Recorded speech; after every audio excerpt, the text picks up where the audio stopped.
That's the one thing about our audience. They always want a new guy to break through the glass ceiling. All you have to do is just be real. Allow me to reintroduce myself. I am the jabroni beating, pie eating, trailblazing, eyebrow raising, talking is done, you're out of your class, no sleep till Brooklyn, The Rock whips your ass. Woo! I wish you and King would quit talking.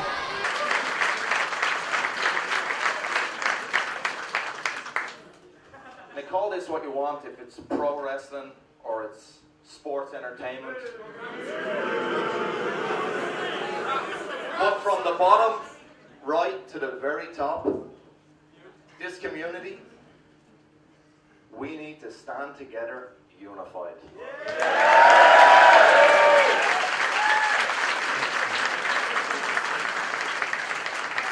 And there is no better example of unity than a WWE wrestler standing in an OTT ring.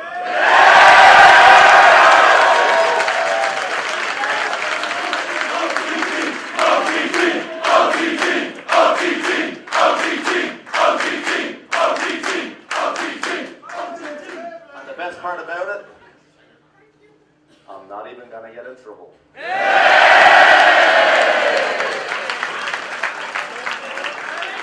So from myself, from Triple H, from the WWE, and from OTT, I would like to wish you a very Merry Christmas.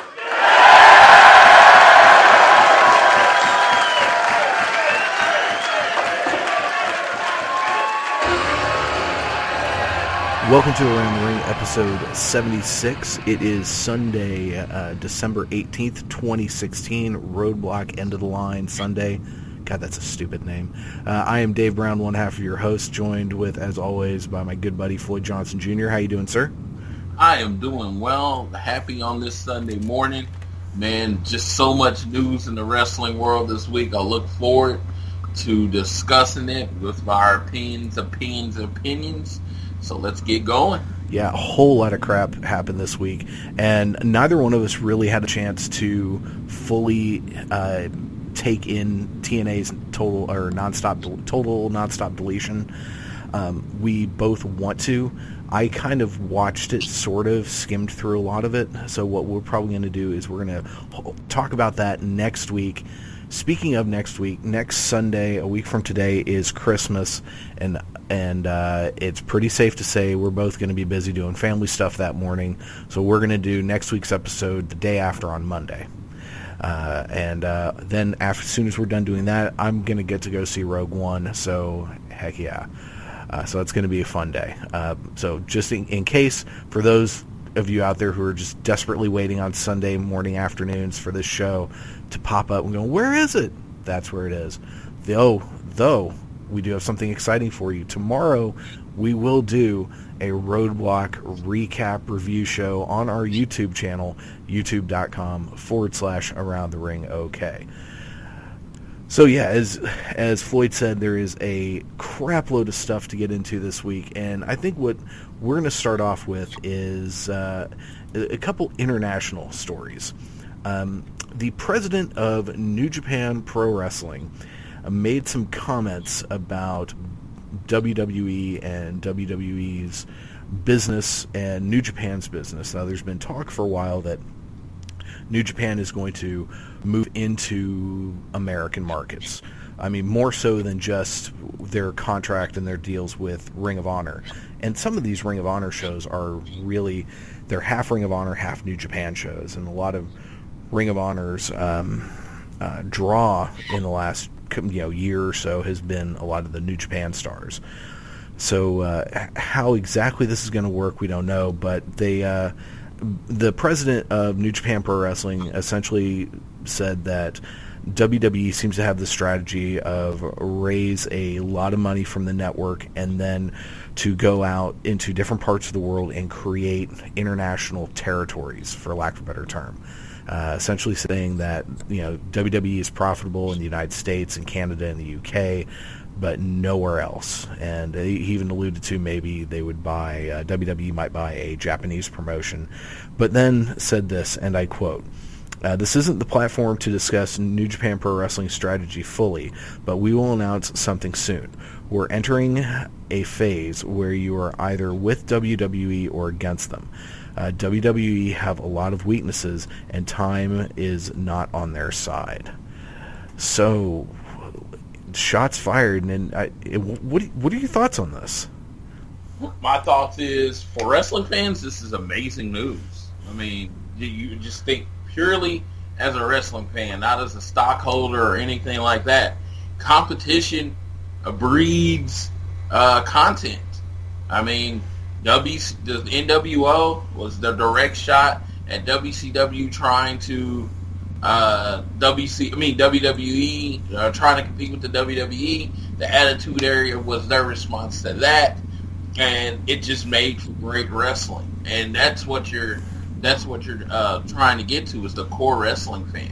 I mean, as far as WWE and New Japan, you got to think about it. New Japan is much more closer to MMA in their type of styling, and much more real per se than the WWE is. So they are very different products, but if you're going to get to the point where if they make you choose, I see a lot of people choosing a lot of hardcore wrestling fans choosing the New Japan product that would be more catered to. Yeah, I mean, you think about. I agree. I think for fans it's going to be fantastic, because if we look back, and we have been throughout this year, these last few weeks, looking back on the year that was 2016 in pro wrestling, but beyond a shadow of a doubt, in the mainstream media, the two most talked about wrestling matches or moments in professional wrestling were the Brock Lesnar Goldberg match and the Will Ospreay Ricochet match from New Japan Pro Wrestling's Best of the Super Juniors tournament. That was on ESPN. That was all over the place, and that was a huge deal. So a lot of times I think people don't realize, especially in the United States, how big New Japan is. New Japan truly is the second largest promotion in the world. They're probably the only promotion that has finances that could, theoretically at least, compete on any sort of level with WWE if they really wanted to, and it's starting to sound like they do. I think they found that through this connection with Ring of Honor, that they have a lot of American fans. There are a lot of English New Japan podcasts out there, so this is a product people talk about a lot. It is considered, as far as just strict wrestling goes, probably one of, if not the best product out there. And yeah, I think this is pretty exciting. How WWE responds is a whole other story, and that because they're also doing really interesting things with independence and having open relationships with other organizations. They've got a working relationship with Evolve, and Gabe Sapolsky and Triple H seem to be friendly, if not friends. They seem to work well together, and that segues into another story that broke. Finn Balor showed up in Ireland at an OTT, over the top rope show the other night, and there's videos floating around of there. Actually, at the beginning of the show, I'm going to play a clip of what he said, but I'm going to read a little bit of it here, and if I can find it again, 1 second. But basically, he talked about unity and wanting to bring, basically, that wrestling is a community, whether you call it wrestling, professional wrestling, or sports entertainment. And he stated, okay, so here's the quote. Call this what you want. If it's pro wrestling or it's sports entertainment, which got hearty boos when he said sports entertainment. But from the bottom right to the very top, this community, we need to stand together, unified. And there is no better example of unity than a WWE wrestler standing in an OTT ring. And the best part about it, I'm not even going to get in trouble. So from myself, from Triple H, from the WWE, and from OTT, I would like to wish you a very Merry Christmas. And as you can imagine, the place erupts. The video's out there. There's a story on Cage Side Seats about it, and they just go nuts. But it's one thing to have a WWE guy show up at a house show or at a signing or something. That happens all the time. This was on Flow Slam, and that's kind of a big deal. So, what are your thoughts on this? I like that the WWE is realizing, like the name of one of the companies that they work with, they do have to evolve. It is that time. It is the right place. It's everything that they need to do right now, and it's because survival is the most important thing. And I don't think that WWE is in any danger of not surviving anytime soon. But as far as the big picture, they could eventually start to get very stale because with the internet and everybody has their own Reddit and comment section and everything like that. It can lead to the fact that everything they've done, everything they've seen has been done. So to get different ideas, to do different things a different way, it is going to make more content for us, and it's going to make it more interesting to see. But as far as him showing up over there, I mean, Finn is Ireland. I mean, he's the biggest name in Ireland. He had a wrestling school in Ireland. I mean, he's a huge name. So I definitely saw the WWE taking advantage of that to get in new markets because the network is everything in it, and building the network is everything in it. So, because I think they believe that is the way that they're gonna survive. It really is and that's something that the New Japan president alluded to with the erosion of cable television. Things like the WWE Network, things like New Japan World, things like Hulu and Netflix. That is really the future. So the WWE needs this to survive. And having, I agree with you 100%. Having working relationships with other organizations makes it exciting. I mean, one thing, and I know it'll never happen, but one thing that would be really, really cool is to have another Royal Rumble someday where the title is on the line and do an open call to anyone from any organization around the world. You can show up. And they work out deals where they get some champions from other organizations. Obviously, none of them win, but you let them look strong, throw out a few big names, get thrown out themselves, last a pretty long time. AJ Styles is a little bit different of a situation because he was signed, but you could almost use him as an example.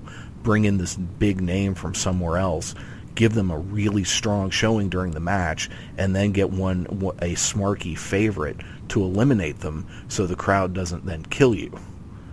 And I see another thing being involved with that is definitely if you want to set up some interpromotional WrestleMania matches.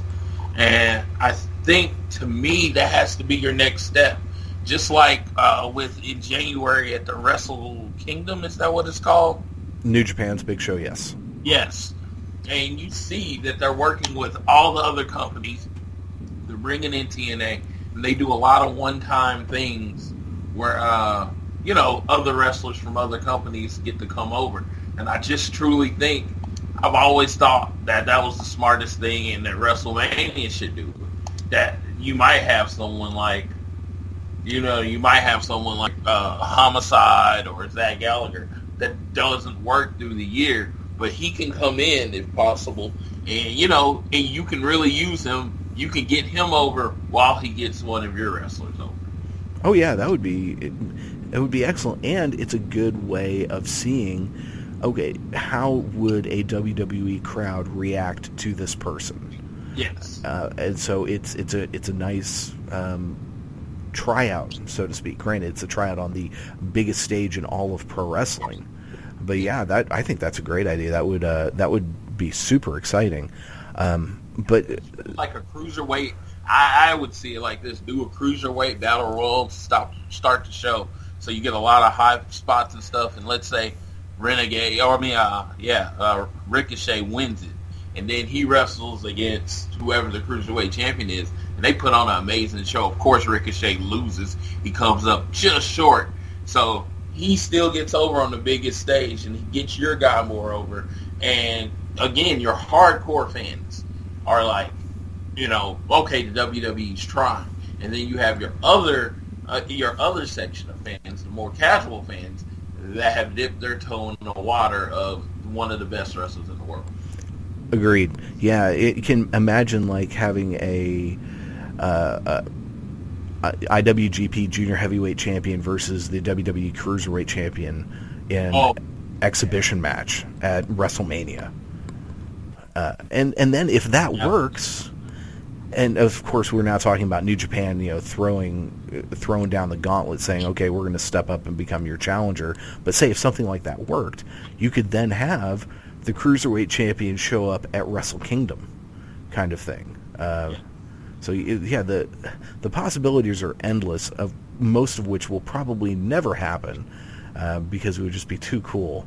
But I mean, WrestleMania would be a perfect place for, let's say, the Broken Hardys keep going strong, and they're somehow allowed to win both the Ring of Honor and the TNA titles and hold them both, and they show up at WrestleMania. The tag team champs just win, and they show up at WrestleMania and challenge them.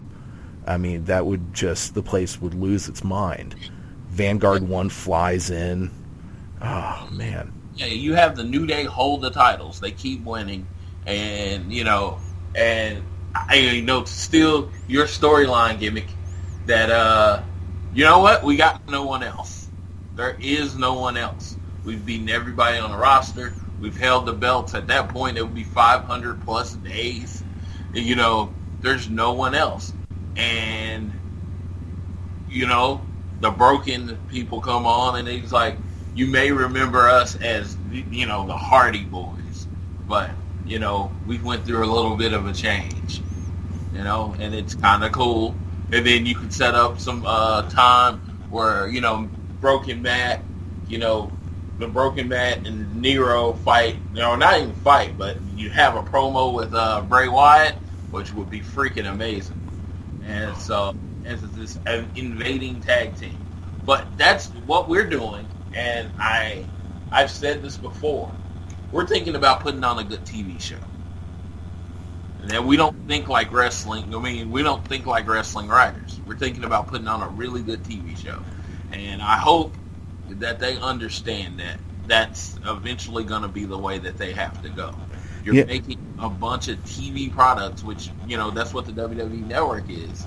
So instead of focusing on, trying to make a good wrestling show, you're going to have to start making a TV show where you're just telling good storylines, because when you tell good storylines, people will follow, whoever you put in that main role. Exactly. Did you watch that Max Landis video about his conversation he had with Seth Rollins? Yes, and it's funny because I didn't know who Max Landis really was until you sent me that video, and we think about wrestling the same way. Put on a good show. Just put on a good TV show. When they were shooting Friends, they didn't think, or put Friends on TV. They didn't think Jennifer Aniston was going to become this super huge phenomenon she was. They just wrote a good TV show, and then people followed their characters that they liked. I know it does suck for promotion, years in advance where you're trying to set up things for WrestleMania. But how about this? How about come up with a bunch of ideas for T-shirts and everything, and just let people decide who they want to see? Amen. Yeah, and if you guys haven't seen that, Max Landis is a screenwriter in Hollywood. Wrestling fans probably know him best for producing the Wrestling Isn't Wrestling video from last year, which if you haven't watched that, it is fantastic. He's on YouTube. His username is Up to My Knees. And he also wrote the movie Chronicle. He wrote the screenplay for that, and a number of other things. And he's the showrunner on the BBC show Dirk Gently, which is a Douglas Adams property. Douglas Adams is the gentleman who wrote Hitchhiker's Guide to the Galaxy. So his videos are hilarious. He has some really interesting takes on stuff. He also, in the last year, wrote one of the best Superman comics I've ever read called Superman American Alien. You can get that now as a trade paperback, and it is fantastic. If you haven't read it, check it out from your library. Go pick it up. It's really, really good. So yeah, that I agree. He thinks about wrestling as like a whole, and in this he talked about a conversation he had with Seth Rollins, and he proposed basically at some point have Braun Strowman go in and attack the cruiserweights, and then eventually have the cruiserweights throw him out of the ring. But it takes 2 or 3 of them to do it. And Seth Rollins' response was, "Well, who does that get over?" And the whole point was it gets the show over. It gets everything integrated into one great show. And he's right.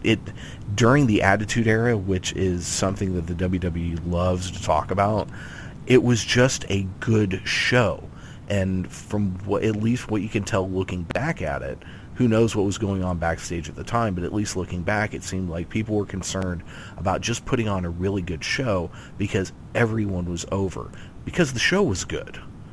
And if that was the focus now, instead of people being on pins and needles walking around terrified to express an opinion or anything like that, the product would be a lot better, because Lord knows there's more talent in that locker room right now than there ever has been in history.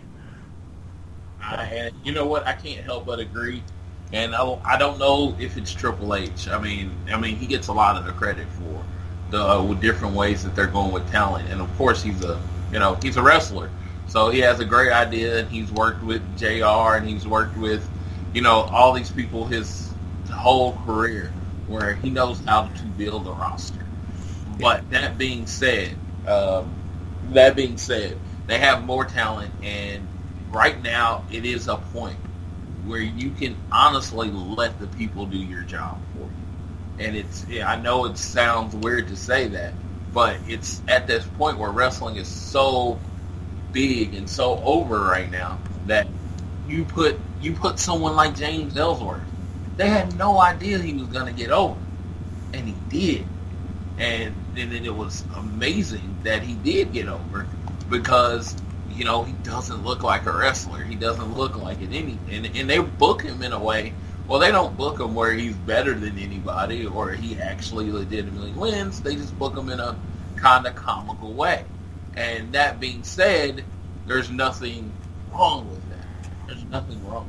Like, fans are begging for Cesaro to be over. They are begging to buy Cesaro merchandise. They are begging to sell out arenas with Cesaro as the main event. And the WWE just won't give it to them. They're like, okay, we'll give them to you in the tag team. And it's like, you're trying to go international. You're trying. That's your thing right now. I mean, it is very clear you're trying to go international. You got a guy that speaks all the languages. Why not use him? Exactly. And we'll talk about it when we get to Raw. But yes, I know we're going to talk about this later. Why is he not in the UK tournament? Well, he's Swiss, and Switzerland isn't part of the UK. Honestly, that was a misspoken. That was very much me misspeaking.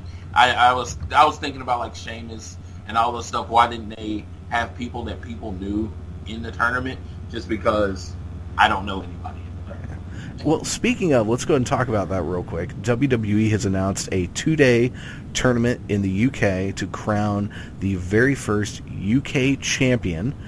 And they have pulled in a lot of guys, basically the entire, I think it's 16 people. They're all guys from ICW, Progress, What Culture Pro Wrestling, all of the big companies in England. Obviously, Will Ospreay, Zack Sabre Jr., and the villain, God, what's the villain's name? Marty Scurll are not involved because they are, at least 2 of them are under contract with Ring of Honor, and why they wouldn't bring in Zack Sabre Jr. for this, I don't know, but anyway. I think they have him earmarked as a cruiserweight if they were going to bring him in. Yeah, because a lot of those guys were giants that they had on that stage. And let me say this, I completely agree with you, but I'm just saying, the WWE has this way of just thinking a certain way, and he's He's a cruiserweight. That's what he is in their head. That's all he is. That's all he'll ever be is a cruiserweight. Yeah, so, and if you didn't sign with our company to get our cruiserweight division over, then guess what? We kind of don't want you. Yeah, that's where the pettiness of WWE is going to come in. But so this is interesting because they're actually giving them a belt, and it makes you wonder because this is a no strings attached situation. These guys, this is non-exclusive at all. It's a 2-day thing, but I'm like, okay, so when is this title ever going to be defended? If so, when and where? And if these people are not under any type of contract, why give them a belt instead of a trophy? I mean, it sounds cool. I truly believe it's going to be defended in the UK at their smaller companies. I think it's going to be, you're going to see the WWE UK title defended at What Culture. You're going to see it defended at ICW to get, that WWE brand out there. And then when they come over, whether it be SmackDown or Raw, they have something to sell.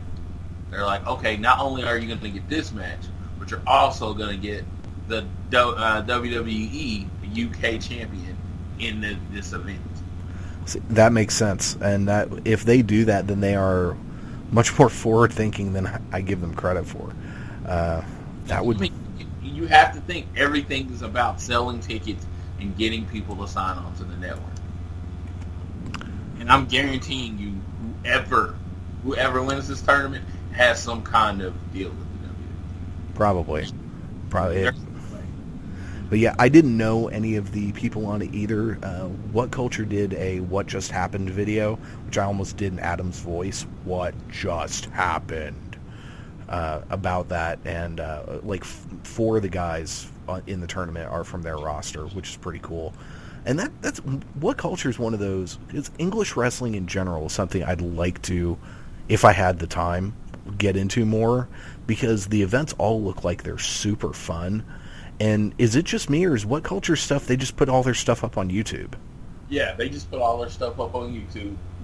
What I also like that I would like, and this is one of those things, I would like to see the WWE kind of team up with What Culture. Because I know a lot of people that watch What Culture videos and sometimes don't watch the product.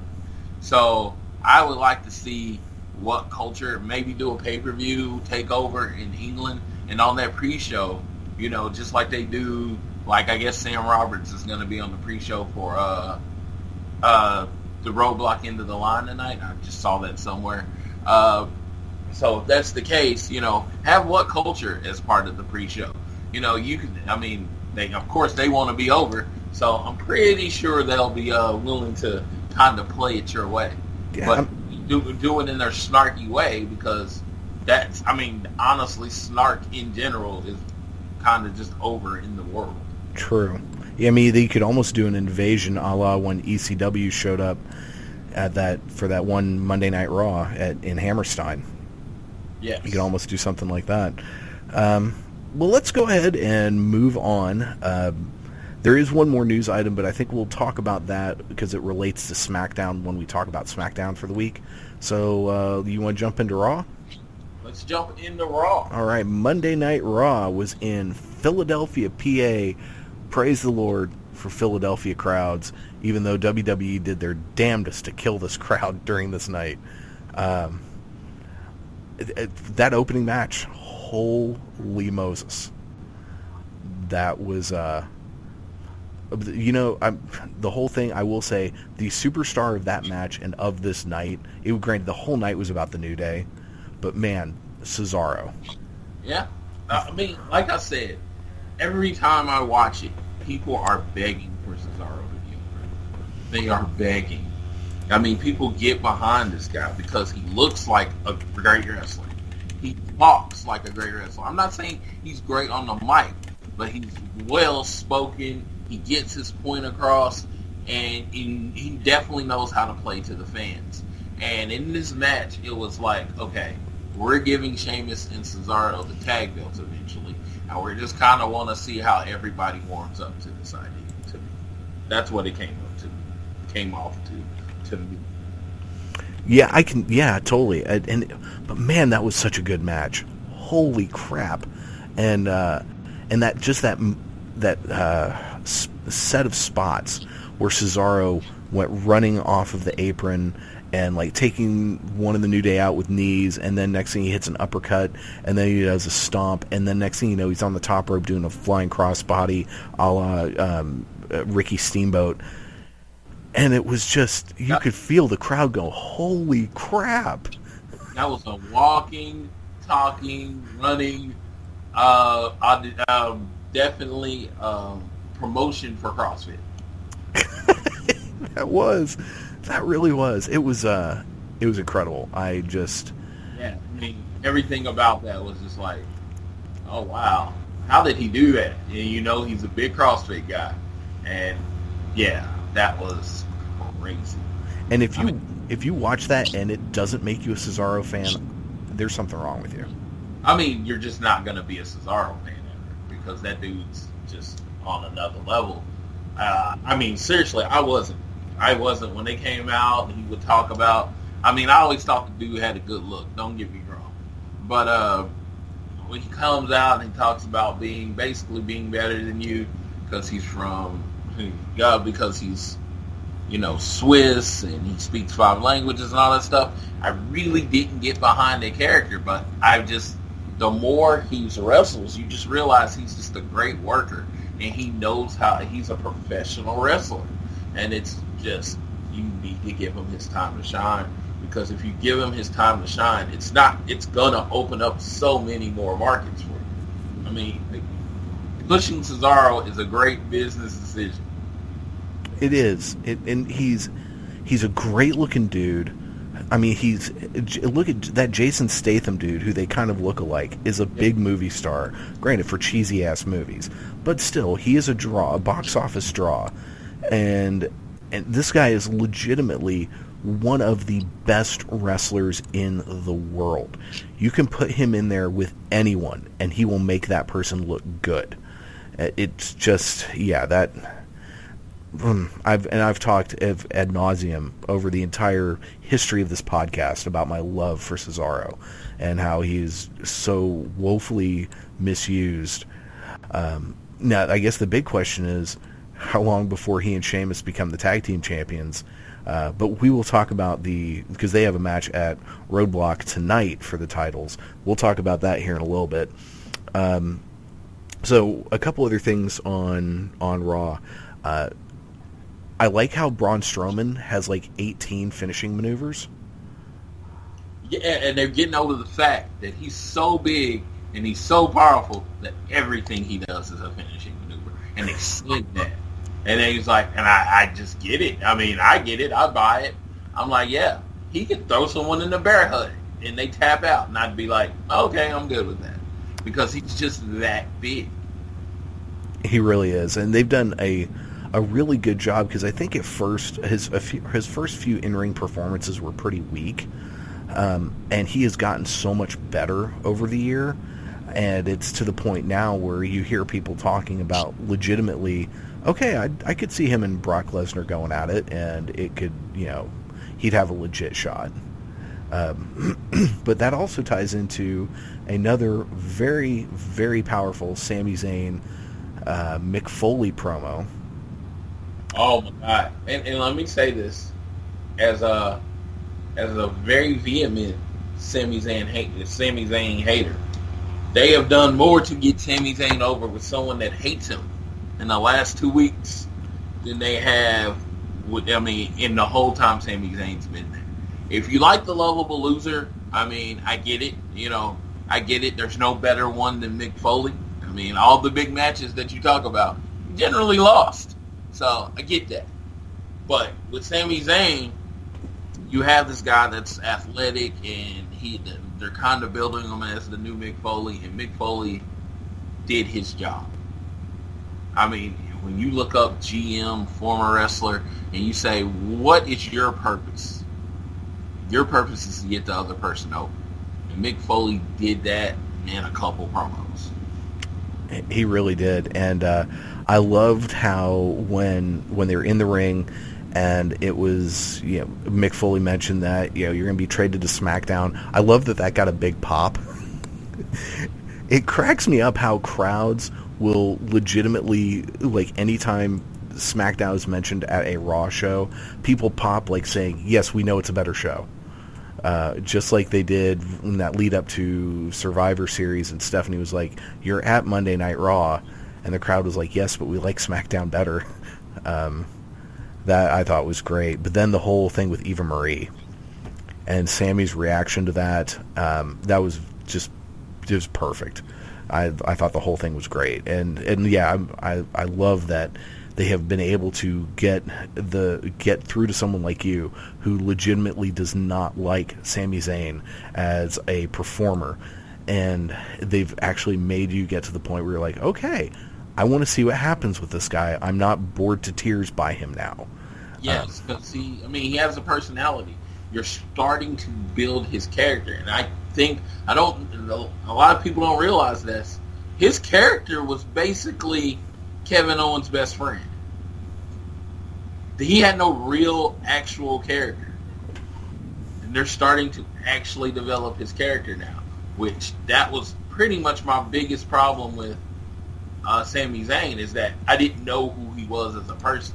As far as his in-ring performances, it's okay, but I'm not going to get back behind. I can tell you who Kevin Owens is, who Seth Rollins is, who Roman Reigns is. Their characters have been developed, and it's just people that have come in a lot earlier, since Sami Zayn, that have more developed characters than Sami Zayn.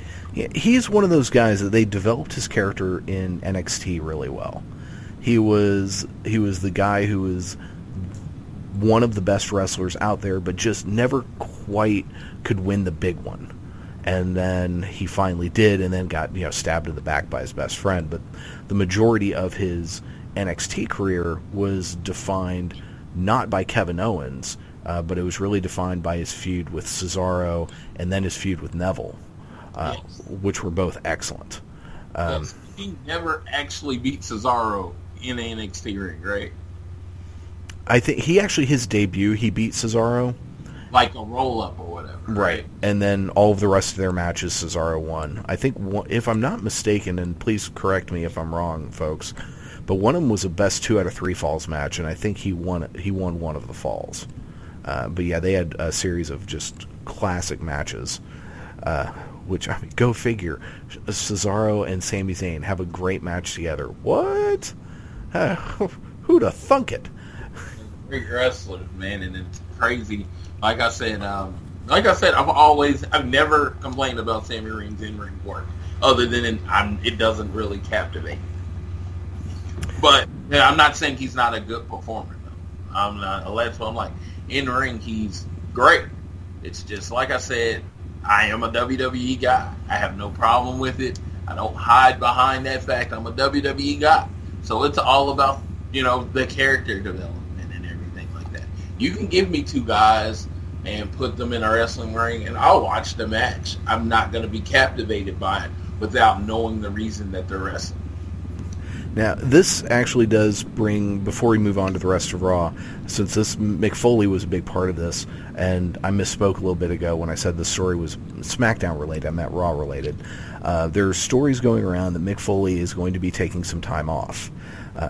Do you see any validity in this? Do you think there's anything that he's going to be taken off permanently, or you think he just... At the beginning of the year when he took this job, and this is just from that people that truly follow him on his different social media sites. He runs a program for Santa Clauses. That's what he does. And he talks about, even when he wasn't wrestling, he would cut off his story time with Mick shows. He would cut them off in November, right? And he wouldn't do them again until January because he was so busy being Santa Claus and doing the Santa Claus stuff. Well, when he took this job, he knew the Santa Claus stuff was going to take a hit. But as we get closer to Christmas, there's only a couple shows before the new year. I don't see any reason it just makes perfect sense that they're going to give him time off to do the Santa Claus thing, run his run his charity organization, and then come back in January to start anew. It truly has nothing to do with them being unhappy with him, because they're completely happy with him. He does his job, and they should be happy with him. I think both he and Daniel Bryan have done excellent jobs as general managers. They haven't become the story. Even though the Daniel Bryan and Miz aspect is very cool, he still hasn't become the story. You know, it's the Miz and him defying everyone and everyone, you know, hating him. That's more of the story than the fact that Daniel Bryan hates him. Agreed. So, let's see what else. What other thoughts did you have about? Because I got a few more notes, but what stood out to you? On Raw, okay. Let me pull up my notes on Raw, because I tried to take pretty good ones. Yeah, this was almost like a New Day appreciation show in my mind. I think they did the best. Daivari and Lindsay Dorado, all of that Jack Gallagher section where he says, "Being the gentleman I am, I have to warn you that I've come out here to thrash you." I mean, I popped so hard for that. That was so awesome. And I popped, and it was like perfectly with his character. It's the character he's been playing on the indie scene forever, and it's that was awesome. Gentleman Jack Gallagher. I mean, that was, and that is part of what I'm saying, is that they're trying to define more storylines in the Cruiserweight division, because the only story can't be the belt, because you're not going to have a complete show with that. yeah, real quick before, since you brought up the Cruiserweights, let's talk about a little bit about the Cruiserweights on this show, because we'll talk about 205 Live in a second before we get on to our preview of Roadblock, but might as well talk about the Cruiserweight segments right now. I thought Philly loved Jack Gallagher. They obviously were, well, that was at 205 Live, so never mind. I thought the Kendrick TJP match was kind of boring, and I also wondered, why do we need to see these two have yet another match when we're going to see them in a triple threat on Sunday? I mean, it would make more sense to me to have them going against other people, but then it was just kind of that match did nothing to get me excited about about the Cruiserweight match at Roadblock. Luckily, 205 Live turned it around, but we'll get to that in a minute. And actually, I guess that was my only real thoughts about the Cruiserweights. I think, again, overall, they're doing the Cruiserweights a much better justice on Raw. This match just was slow. Yeah, it was, and it's been seen, and their spots against each other have been seen, and they didn't do a good enough job of making it different from the other matches. Yeah, agreed. Wholeheartedly. So what else did you got from Raw? The whole Rollins report thing fell flat to me. It's just, I wasn't into it. I'm sitting there watching it, and I love Kevin Owens, and everybody knows I preach the gospel of Kevin Owens. It just fell flat. The whole Kevin Owens not coming to the ring thing was kind of funny, but the rest of it it didn't resonate with me at all. I was going to say the best part of that whole segment was Chris Jericho's face when Seth Rollins said, "You going to put me on the list?" And just the look on his face was fantastic. Other than that, yeah, that segment was not very good. And then Roman Reigns, the fact that, I mean, this is very much a wrestling storyline as far as not a TV storyline or I've been hating you for the last year, but now I'm going to come save you. Yeah, and then you've pretty much made my life a living hell for the last year or two. Every time I get the title, you come down and you jump on me and everything. Now I'm going to come save you from them. Yeah, but on the flip side, it was I think the way that they sold it as not too weird is the fact that he waited a really long time before he came out. Seth got a beating for a while, but then I didn't watch it, but I saw there's a clip of it on Tribute to the Troops. The three Shield members were all hanging out together, all buddy. I'm like, you guys were trying to kill each other. Oh yeah, I didn't watch that. Yeah, because who fucking watches that show? It's Absolutely. I mean, I generally, when they talk about it being on, the only thing I had heard was there was this little backstage segment with the 3 factions, and I was like, I'm not going to watch a whole show just to see that segment. So I did watch the segment on YouTube. That was funny. Yeah, that is. I need to actually watch that in detail, but that's just it's a silly wrestling thing because it's like, oh, now all's forgiven, yay. Yeah. I mean, you have to. To me, it would be like you got to earn that respect, or somehow at least put over the fact that he didn't come out because he likes them. He pretty much came out because he hates Kevin Owens. So if the announcer at some point said that, I think that might have helped a little bit with it. Just be like, okay, he just hates Kevin Owens that much. So yeah. That's what's here. And speaking of, Kevin Owens then got himself and Chris Jericho, and trying to make up their friendship, into a title match against the New Day, because the New Day pissed off Stephanie earlier on by accidentally dousing her in champagne, and of course, she's going to take that as a personal offense because she's a McMahon and they're petty. But so yeah, that was one of those whole things. That's wrestling writing. They're all standing there like, oh no, I can't believe this happened. It's like, why isn't someone going, I am so sorry, I did not mean to do that.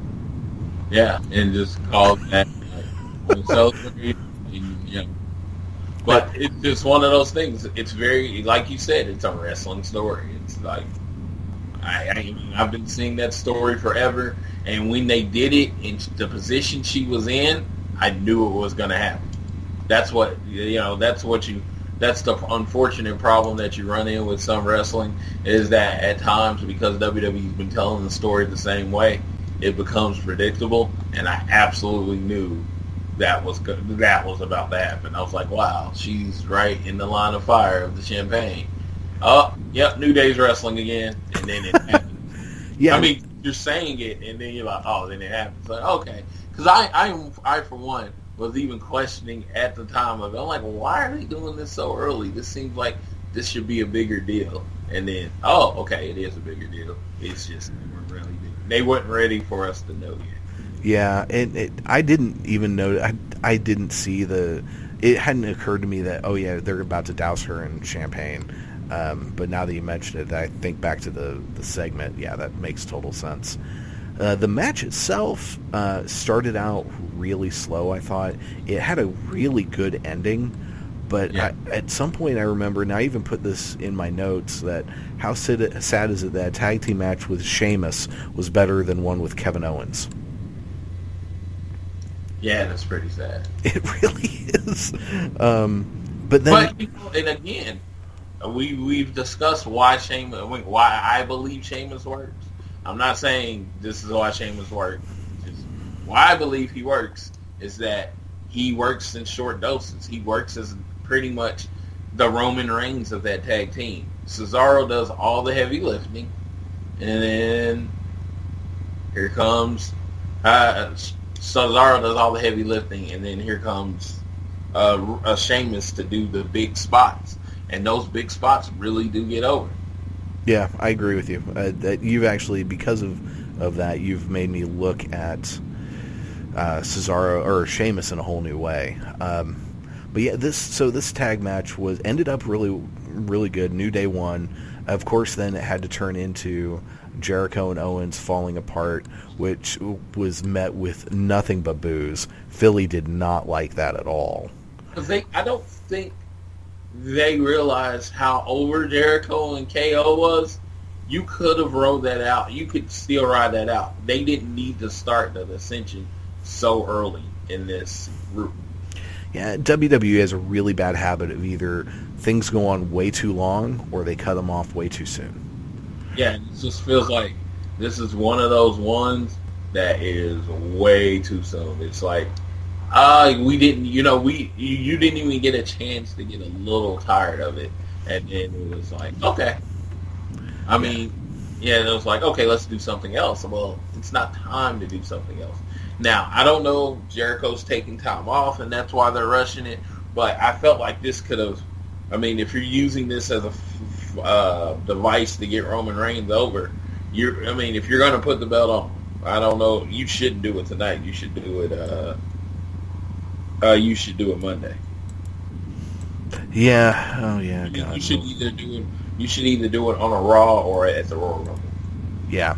Well, I think it's pretty safe to say that Roman is not winning the belt tonight if history stands, because this being a go-home show, at the end of the night, he was standing tall over Kevin Owens holding up both titles. And 9 times out of 10, when that happens, that means whoever's standing tall on the go-home show is jobbing out at the pay-per-view.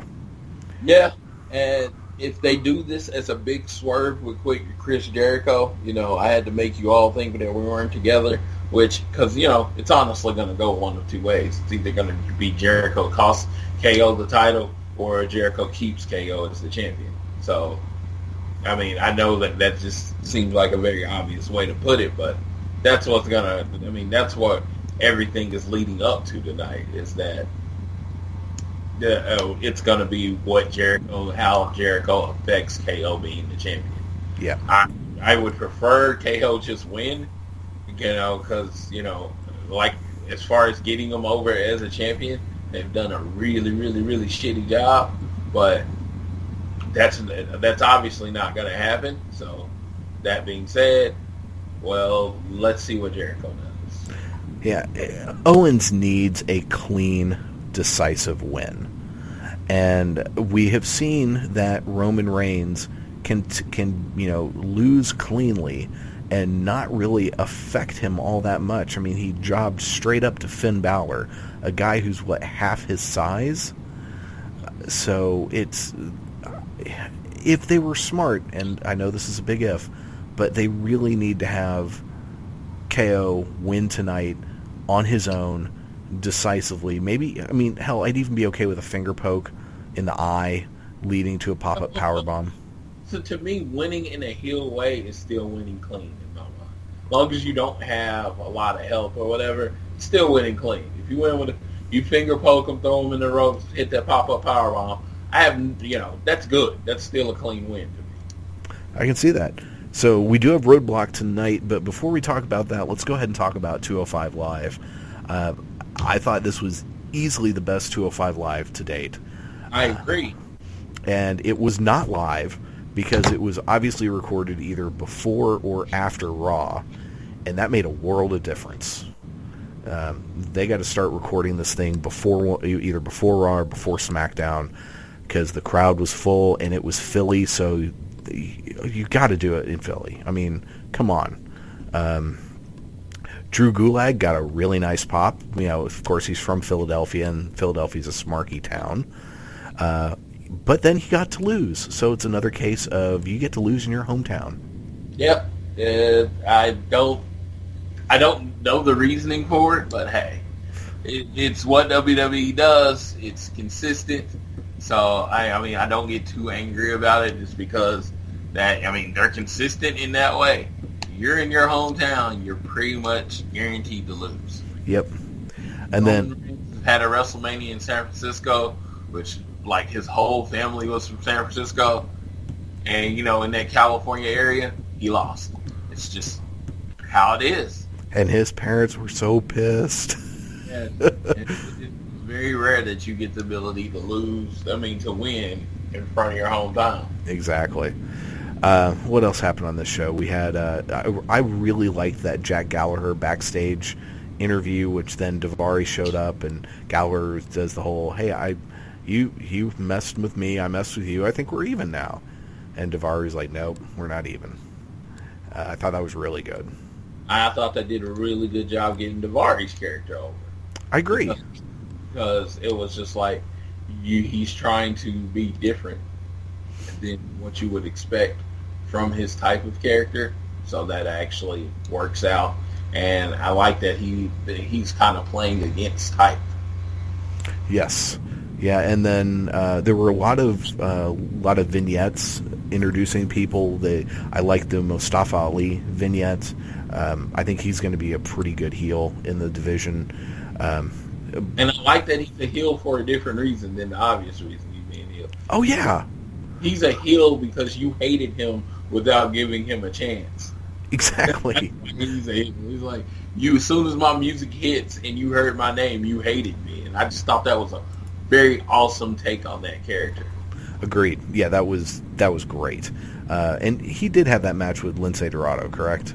That was him. Yes. Okay. And I thought that was a fun match. I like Dorado hitting a variation of lethal injection with a stunner instead of a cutter, which I thought that was very cool. And did you hear at one point when they were outside of the ring and they'd both been basically knocked out outside the ring, someone in the crowd yelled, "This is how Rocky 2 ended"? No. It was great. No. I honestly can say I don't listen to that closely of what the crowd says, just because sometimes it can kind of take you out of it. So, but yeah, that's awesome. The main event with Rich Swann against TJ Perkins. Swann got a really good pop. I thought it was a great match. With Swann tapping out, I think it's pretty much safe to say that he wins tonight. But that was, I thought the whole thing was it was a really good episode of 205 Live, I thought. Yeah, and that's what I feel is coming with 205 Live, is that you're going to see better and better episodes. Of course, they're waiting on, what was the other guy, Grand Metalik. They haven't really tried to get him over on the show yet, so they can introduce him in the main event picture. And you're going to see the show develop. It's just like again, if you're a fan of the Wheatonverse, you definitely understand the slow burn that comes with being burn that comes with being a fan of his. Yeah. He builds it up slowly. That is true, and that makes the payoff so much better when they do happen.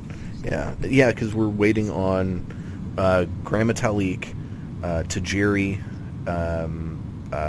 Tozawa,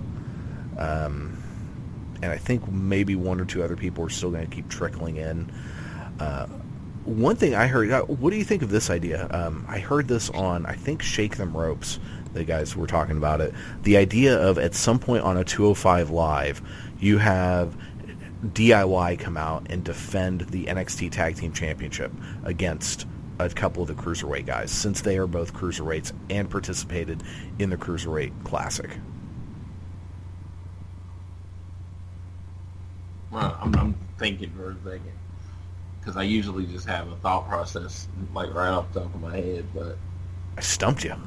Yeah, I don't really know. I think if nothing else, it would be a good way to react to see how the main roster crowds are going to react to Johnny Gargano and Tommaso Ciampa. Well, yeah, Johnny Gargano and Tommaso Ciampa. I think as this, I think they should, as old as they are, unfortunately, I think they should stay in NXT for a while, just because that crowd loves them. They're so over. But of course, financially, it's better to be on the main roster. But I just think the main roster's a little tag team heavy right now. So go ahead and stick with being there for a while. I want the Revival to come up soon. That the part of me wants that, but the other part of me, the stronger part of me, and wants, since it's in Orlando, take over Orlando the night before WrestleMania, the Revival versus Ciampa Gargano for the last time, and pretty much a loser leaves NXT type match. Oh, that would be the way to do it. Yep, that's got to be it. And whichever one loses, which I assume it would be the Revival, that would probably make, not even make the most sense, but it would build up them debuting either at WrestleMania or the night after Raw, or the night, they're doing the SmackDown in Orlando too. So it's going to be a night after Raw, then a night SmackDown after WrestleMania. So you're going to get these two tremendously huge shows. Man, I'm looking forward. That's going to be fun. I'm really looking forward to that. Well, let's go ahead and talk about Roadblock End of the Line, which is always so awkward because people just have to say the whole name. Looks like as of right now, at least according to the good old Wikipedias, there are 7 matches on the bill tonight, and one of which is on the pre-show. Pre-show match, Big Cass versus Rusev. One thing I forgot to mention in when we were talking about Raw, Rusev smiling is kind of creepy. Yes, definitely. He shouldn't do that. I'm glad they're keeping him relevant, though. That is a big pet peeve with me, is when the monster loses and then he all of a sudden stops being a monster. Yeah, and everybody can beat him now. They keep Rusev pretty much. He doesn't lose very much, and I definitely agree with that process. So who do you think's winning tonight, or do you think there is going to be a winner? Do you think they just keep this going? Rusev wins. He's fighting Enzo, right? No, he's fighting Cass. Okay. They really, really, really want Cass to be over, but I think right now they're sticking with the whole, Rusev being unstoppable. So if it ends, I think Enzo causes Rusev to lose. I think you almost get a non-finish, and it leads into a match at either Royal Rumble, or they're both in the Rumble and they knock each other out, kind of thing. If they decide to bring Rusev as a partner, who would it be? Because I think that would be unfortunate. If he's going against Enzo and Cass, he needs a partner. Yeah, but does he really? Because this could... he's not going to fight him in handicap matches, right? Well, he could. That would, and you talk about a way to get Rusev over as a monster. You could do that, but maybe it's just Cass or Enzo starts to really transition to the mouthpiece mode. Because I think that's eventually what we're going to get to someday, is Cass is the wrestler and Enzo is his mouth. Because Colin Cassidy, bless his heart, man, and he seems like the nicest freaking guy in the world. Without Enzo there to play off of, he's not that great on the mic. He's okay. And he actually, if you leave him alone for a while, he gets into a groove where he's pretty good. But he's no Enzo Amore. Enzo Amore is one of these few once-in-a-lifetime, once-in-a-generation talkers. He's that good. I know he's not a heel, but I would love to see him work on the mic with The Rock. I just think that would be a great segment. Oh, yeah, it would. Oh my God, that would be amazing. So you think Rusev's going over? I'm going with no contest, some kind of fuckaroo finish. No, I'm gonna go with Cass going over because of Enzo, and then they're giving Rusev a partner. I just don't know who it'll be. Okay, sounds good. Next up, we've got the New Day defending the WWE Raw Tag Team Championship against Cesaro and Sheamus. Is this when you pull the trigger and you give Cesaro and Sheamus the belt, or do you let New Day keep it for a while longer? Me personally, I don't see ending the streak right after that. To me, ending the streak after it is really just a middle finger to Demolition.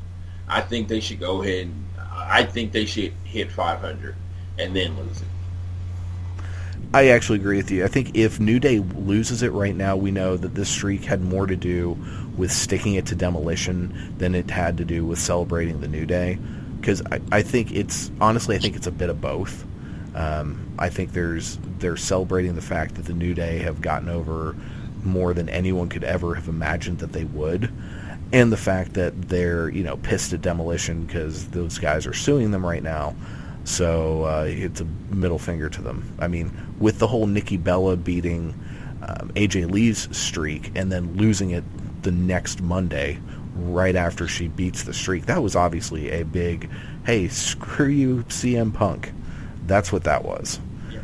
We can't go after you. We understand that. So we're going to go after your wife. Exactly. So, yeah, my hope is that New Day wins, but by cheating. And, in fact, what I would like to see them do is New Day go full-on heel. They just full-blown cheat to win and screw Cesaro and Sheamus. They started this whole thing as heels.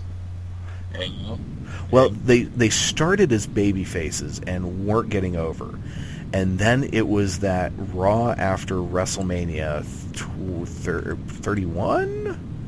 31, I think, when it was Xavier smacking the mat in the rhythm where they say New Day rocks, and the crowd starting to chant New Day sucks, and then him freaking out, screaming why, and that was the moment. That was the moment when they started to get over, and their reaction to it, and I love those guys. When they won the titles both times, that's what I was talking about. Is when they won the titles both times, they were full on heels. Oh yes, it was like, so they have gradually, and there was no real big face turn. They just put them against Sheamus, which makes everybody a face, and that was when they really accepted. Everyone started accepting the fact that they were faces, but they were the cool heels. They were heels that everybody cheered. Oh yeah, and they can be that again. Yeah. I mean, granted, if it will get you great heel heat if you screw over Cesaro. Yeah. That's and the whole thing is they build up the man advantage that they have. The man advantage only works if you're cheating. It does. Yeah, I mean, what's the point of a man advantage if you're never going to use the man? Yep, I agree. So on the one hand, while I want to see Cesaro get another championship, I want him to see him be tag team champ again, and I actually am enjoying this team with Sheamus.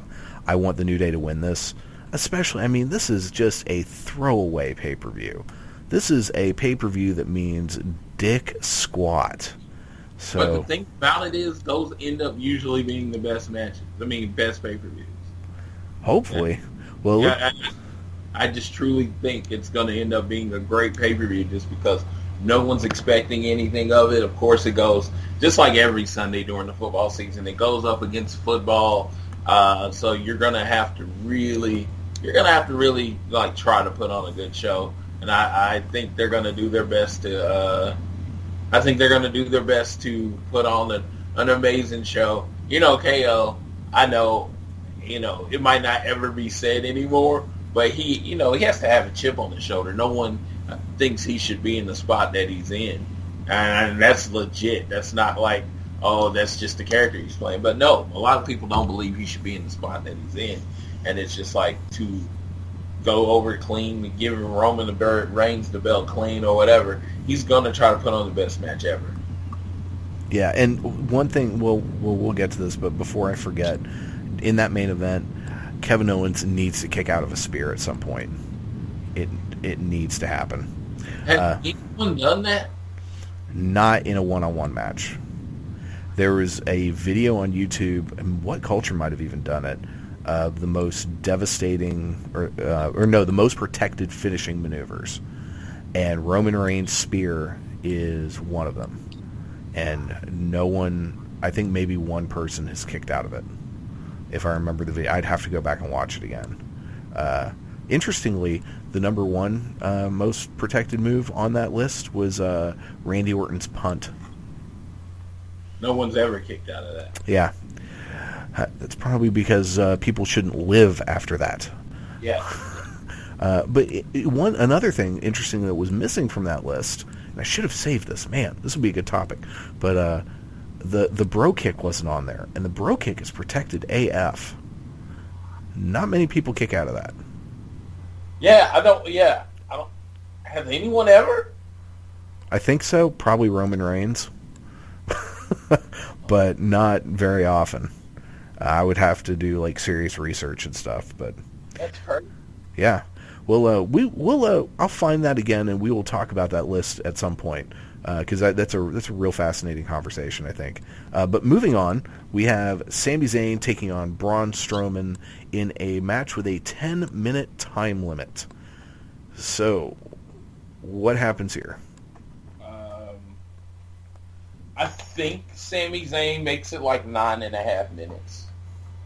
I mean, it's going to be really, really close to the 10 minutes. Or he makes it to 10 minutes and then loses. But... I mean, or he gets really close.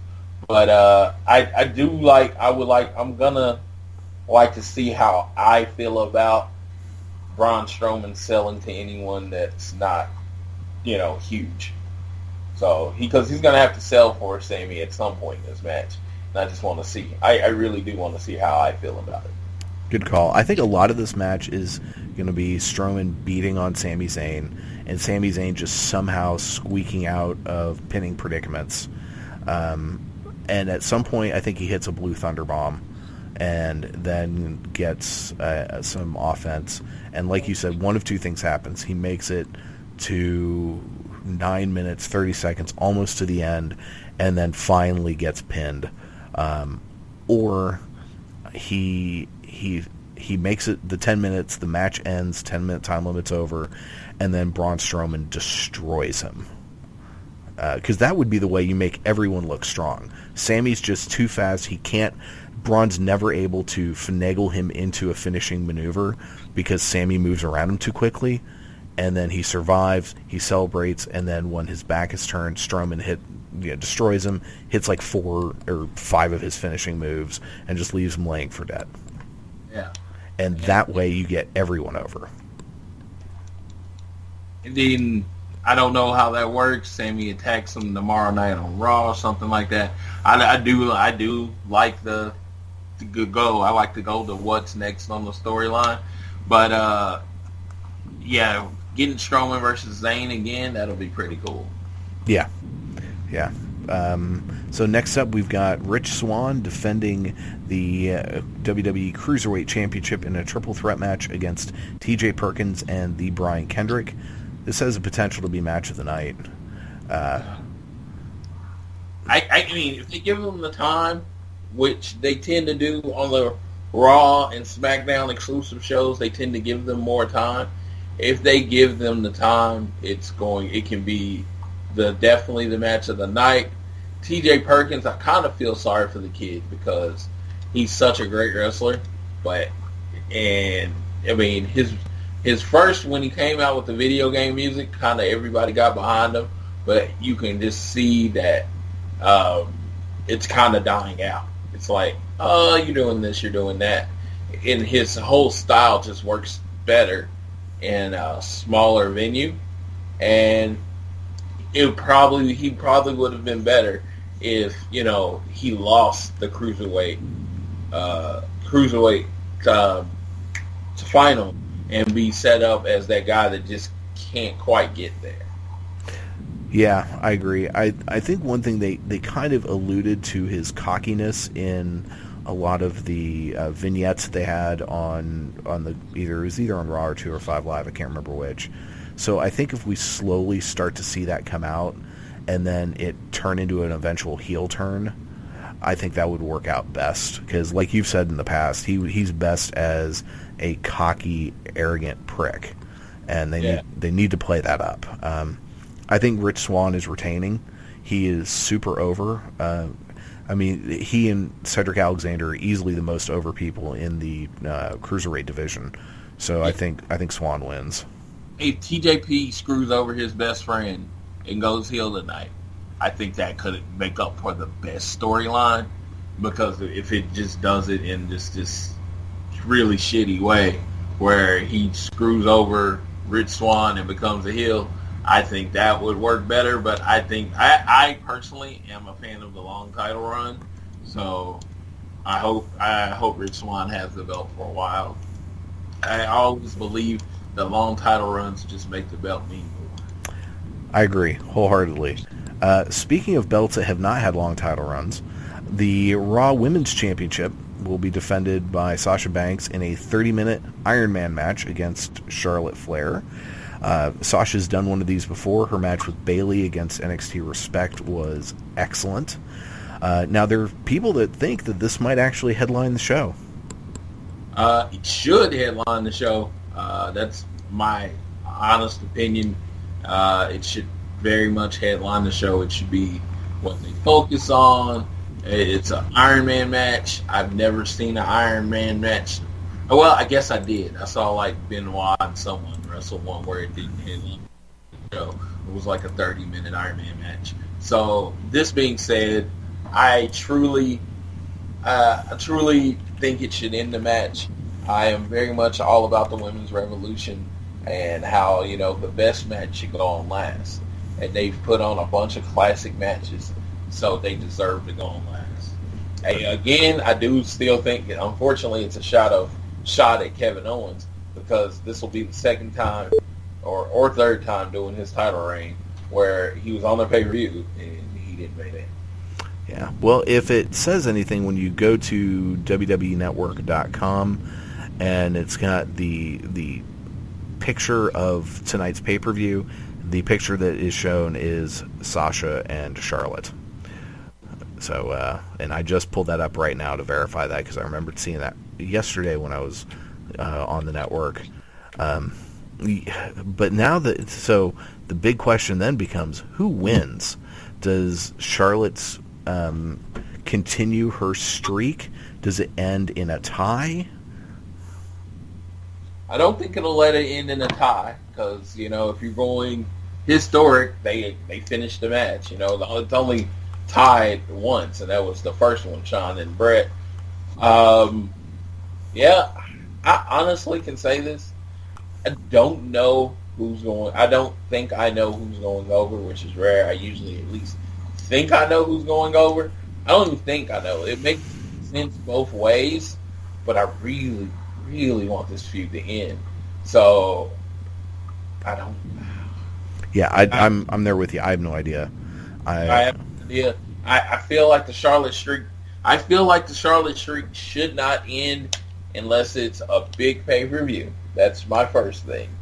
Is I don't think the streak should end unless it's a big pay-per-view. But second thing, I don't want to see the title change hands again. So I'm like, in this thing, it's like what I believe, versus what I want. I really, really don't want this title to change hands again. Yeah, I'm 100% in agreement. This title has hot potatoed between these two, and whoever wins tonight needs to hold on to this belt through WrestleMania. At least, I think. You have to establish them as the best women's wrestler. But unfortunately, I think Bayley is due for a title reign fairly soon. And there's no rush in putting it on Bayley. Well, it seems like I didn't see the rush in putting it on Sasha. I thought Charlotte should hold the belt. I thought Charlotte should have held the belt all of this year. I thought there should have been no changes. I thought that the earliest Sasha should have won the belt was at WrestleMania. Yeah, I mean, good point. So I think both of us are in agreement. We have no idea what's going to happen, but we just want it to be over. And it's a good thing, but it's just like, again, they do the same spots. I mean, in the 80s, where you would only see the match once, and then you wouldn't see it again, that's fine. Because, no. But when you see the matches now, and you see that it's, as once they said with Ric Flair, it's the same story. He just kind of adjusts it every match. And it's like, yeah, it's the same story. Sasha's bigger. Charlotte's bigger than Sasha. And I just like them to play up the fact that they know what each other is going to do. And I'd like to see a lot more counters and reverses and a lot more of them not being able to get off their signature moves. I think that would tell the better story of what would be. I think this is the fourth or fifth big match they've had. That would tell the biggest story. Because if you watch Ric Flair and Sting through their history, like towards the end, once Ric Flair was old and Sting was young, Sting would counter everything Ric Flair did. And it told for the better story. It's like, I know everything you're going to do, so I am prepared. The fact that these people have wrestled each other, good Lord knows how many times. But, hey, I can still do this, still do this, still do that. I mean, of course, the fan base wants to see some of the signature spots, but build a reversal into it where they have to get it off a little differently. Amen. And hopefully they'll do what they did with the Bayley-Sasha Iron Man match, where they did incorporate a lot of that, where it just wasn't their normal spots over and over. They reversed things, and if they use that match as a template, we're going to have a fantastic match tonight. So moving on, we've got Chris Jericho taking on Seth Rollins, basically because they just need to be on the show. So yeah, Jericho. Seth Rollins goes over. Seth Rollins goes over. Yeah, I really don't care. They're building to the eventual Triple H versus Seth Rollins at WrestleMania. Seth Rollins has to go over. Good call.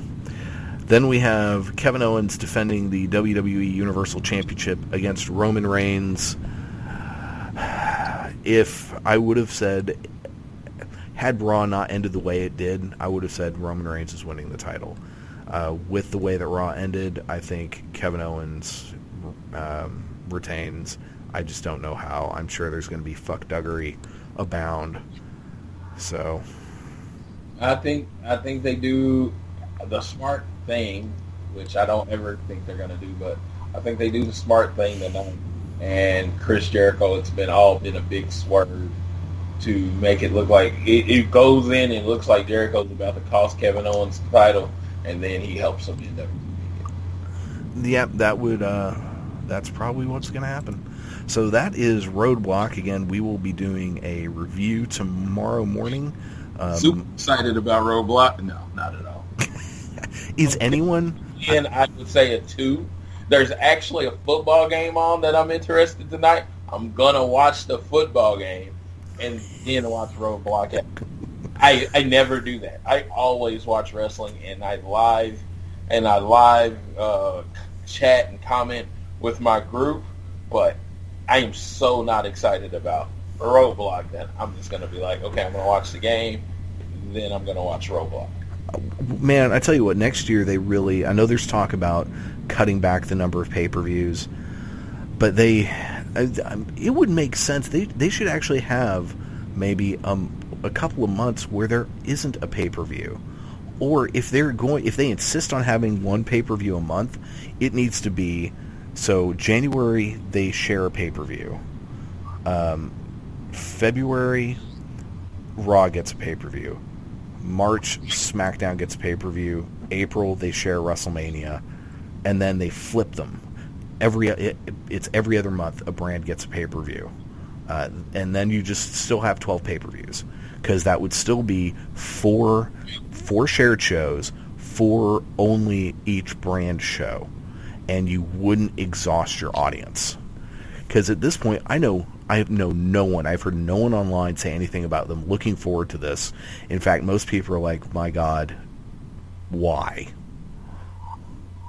Why another one? Again, I've heard all of those. And it's just like, I mean, they've done, can't say 0 to build it up. It's just, I'm not excited for the build up on this one. I like I said, I can't say other than the Triple Threat Cruiserweight match, and there's not a match I'm excited to see. Yeah, I'm right there with you. Well, let's move on and talk about SmackDown this week. SmackDown, were they in Pittsburgh? Or no, they were somewhere else. They weren't anywhere near Philly. Who cares? I can't remember. This show all ended up being about determining a number 1 contender for AJ Styles. And in that opening segment, when Luke Harper came out, I got so excited. Just the thought of a Luke Harper-AJ Styles match just made me giddy. But they set up the Fatal 4-Way Elimination match with Luke Harper, Dolph Ziggler, Dean Ambrose, and The Miz in the main event. I don't think there was any confusion about who was going over in this match. You know, didn't I call it a while back? I said Dolph's gonna be the next contender because you're gonna have great matches and it doesn't matter when he loses. Yeah. But yeah, let's just talk about that main event. That main event was great. Yes, they did a good job. I think the star of the main event, the person that got over the most, was Luke Harper. I think he got some fans out of that. I think he's always had a fan because most people think he's probably the best big man in the WWE. But after that, some people that don't watch wrestling very often are rooting for him now because he is so good. He's just really good. I agree. I think he looked fantastic. And even though he was eliminated first, I love that it took 2 finishing moves It just, they made him look great. And I love the fact that, he's not the leader of that group. And here's a group where you have two full-fledged, one very long-term main eventer, and you send out your third guy to be part of this main event program that elevates not only him but the entire Wyatt family. And it tells you, okay, all three of these guys are serious world title contenders at any moment. But yeah, that match was so good. I had so much fun watching that. Yeah, it definitely gets over the fact that they're trying to take over the world. As far as the WWE, they're trying to run the WWE. So yeah, and there was a moment during that match that one of the commentators asked AJ a question, and AJ responded, "You guys are talking a lot. I'm not listening to any of you guys." And it made me laugh so hard. He was great on commentary, I thought. Yeah, and you know what? Because, what's over now, I was talking about that a moment ago. Snark is over, and he's very snarky. He really is. Is very snarky. He's very much pointing out that it's like, if you don't agree with him and just think he's the best, you're stupid. Pretty much. And speaking of people who are snarky and think they're the best, Alexa Bliss was on fire. Alexa Bliss, I know we're going to probably do our top 5 women of the year at some point. She's going to be way higher on my list than I thought she would have been at the beginning of the year. If you asked me the top 5 women's wrestlers, Alexa probably wouldn't have been in my top 10. And wow. I mean, when they talk about in WWE, there's no spot. We just give opportunities. And what you do with the opportunity is up to you. Absolutely. It just completely describes the Alexa Bliss situation. They put her in an event. Everybody just assumed. They put her in a main event picture. Everybody assumed that she was just there to make Becky look good. And then Becky would do a feud with someone else that mattered more. And she has taken that ball, taken her ring time, and she turned it into a title run. And all I can do is commend her, because she took the opportunity they gave them, and a lot of people probably thought it was a shit opportunity. Like, let's just get you out there, go look good and lose. And she did way more than that. She done everything you can with it. She's taken this opportunity and really has made the most of it. Where probably, and of course, next to Becky, she's my favorite. She's my favorite one on SmackDown. Oh yeah, she is. She is fantastic, and I hadn't thought about doing our women wrestlers. That's a great idea. As I think now I'm going to see. Thanks to you, I now have to redo my top 5 wrestlers of the year list, because I had a couple of tag teams in there, and I had a women's wrestler. So now I'm going to have to change that. Because we're doing tag teams today, and I figured next week we'll finish out the year, because it's the last episode of 2016, and we will do both. We'll do 2 top 5s, top 5 women wrestlers and top 5 wrestlers of the year. So we'll do that next week. We'll do tag teams later on today. But that's a great idea, and yes, thank you for making me change everything. Hey, you're welcome. I have great ideas. You do have good ideas. That was so. What else stood out to you on SmackDown? SmackDown. Oh my God!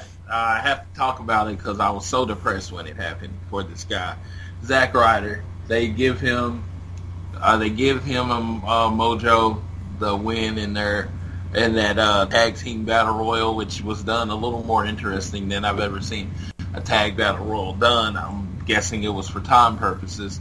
Well, Zack tore his ACL. Poor guy. And a lot of people, I mean, there was about a year ago that he was perfectly healthy and just not on TV. And then with the brand split, and they gave him Mojo, and it reinvigorated his career.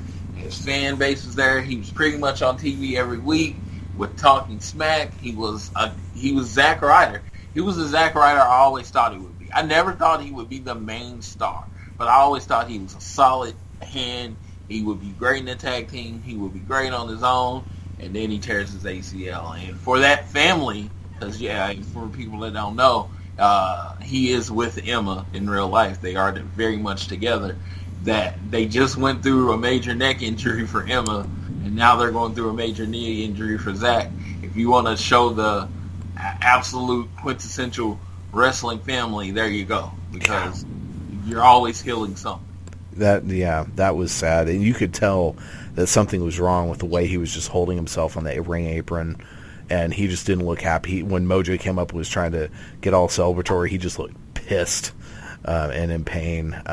I will say, I thought that Battle Royal was really boring. It was absolutely, it was a snooze fest. I felt like you kind of knew who was going over at the beginning because they're trying to build up, and I told her we agreed that this was a great idea. They're building up that last SmackDown as just a big show. Just the SmackDown. It's not a pay-per-view. It's just a big regular TV show. So that's good. Because every title's going to be on the line, and with SmackDown, they're pretty much going to give us a pay-per-view on USA, which is amazing. But that Battle Royal was dull. There was no high spots. There was no. I mean, if anybody got over, which is purchased for every match, I would say Jason Jordan got over a little, but. Hey, who gets to lose to the Wyatts next was the theme of that. Yeah, that was, and that's what that really was all about. It was who gets to lose to the Wyatts. But so that was SmackDown. Overall, it was a good show. Boring Battle Royal aside, but SmackDown's been a consistently pretty good show most of the time. One more show of the week to talk about is I kind of skimmed through Ring of Honor this week. Ring of Honor was actually talking about women's wrestling, was a Women of Honor episode. So that was kind of cool because Deonna Purrazzo was there. So she was on both, she was on SmackDown and Ring of Honor TV in 1 week. That's a pretty cool little accomplishment. But we had NXT opened up with a cage match between Shinsuke Nakamura and Samoa Joe from Melbourne, Australia. After Joe won the belt back, and then we all knew that was just leading up to Shinsuke re-winning it in Osaka, and then, you heard the spoilers a few days later about the cage match. I really didn't care at all. I thought it was a decent enough match, but I just didn't care. Yeah. I mean, that's where I was. It was like, I love Joe. Nakamura, great in-ring worker. And I love how their styles kind of go against each other. I mean, as far as they're both, like, very physical wrestlers. So, you really do get a strong style match in the WWE. But, I knew weeks in advance that this happened. So, I knew a couple weeks. Or is it a week or a couple weeks? Couple weeks that this happened, and so I was like, I'm gonna watch the match, and then actually, I kind of fast forwarded through it because I wanted to see the 4 singles matches, which I thought was pretty cool. Yes, the rest of the show was excellent. It was all about building up the new number 1 contender. So we had Ty Dillinger taking on Eric Young. Ty Dillinger advances because Nikki Cross got involved in the match. And then Damo came out and did some attacking, and the Sanity does not know what to do about him, and he needs to wear a shirt, bless his heart. That did nothing for him. No, because he is the strongest man in developmental. Like they did a little combine or whatever, and he is the strongest man. But he has moves like a mug, and he needs that. Always have a shirt on. Yes, yeah. I'm like, hey, I got moves too, but yeah, I don't go out in public with my shirt off. Yeah, no, that and the poor, and especially in front of a crowd like Full Sail, that you talk about a snarky crowd. When you come out and you're supposed to be this just beast of a dude destroying people, and you get greeted with chants of "shave your back," Yeah. it's bad. Poor guy. Oh man, because it's not like he can help that or anything. But yeah, I liked the fact that Sanity looked scared, and then when he walked past them, they didn't know what was going on. That. Yeah. Huh? Do what? They like, you look really imposing without your shirt on. Go out, and he hasn't built the cachet to say, no, bro. You know, that's just not a good idea. He hasn't built. He doesn't have that. He doesn't have the ability to say no at this point in his career. Exactly. We then had Andrade Cien Almas taking on No Way Jose. I thought Almas got the best crowd reaction he's gotten from Full Sail. Him going heel was the best thing for him. I thought this was actually a pretty darn good match. I definitely agree. One thing I can say with Almas, I knew he wrestled under a mask, but I did not know that, to sign with the WWE, he had to take the mask off. And honestly, it really does show that he's not used to making facial expressions while wrestling, because honestly, he has really improved since the first time I saw him. Because the first time I saw him was at a NXT house show here in Oklahoma City, and then I was like, man, I'm really not into that guy. And I was like, oh, okay, I kind of get it now, that this is a really big adjustment. It's kind of the same adjustment Sami Zayn had to make. Yeah.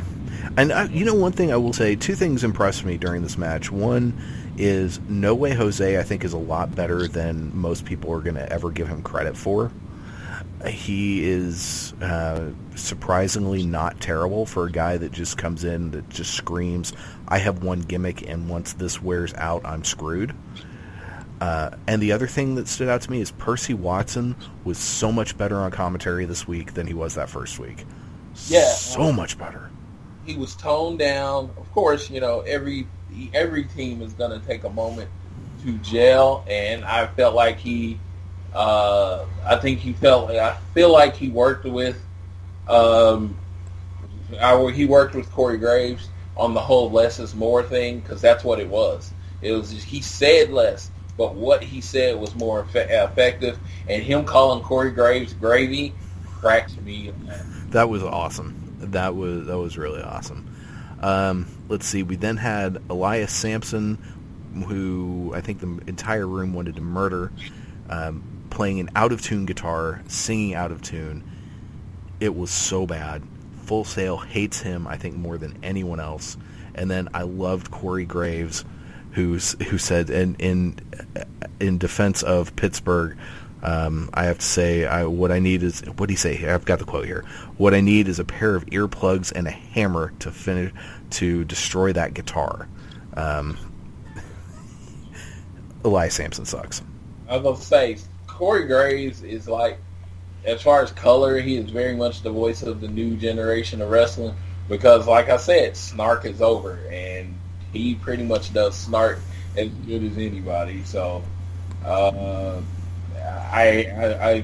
freaking love the dude. He just he can, Elias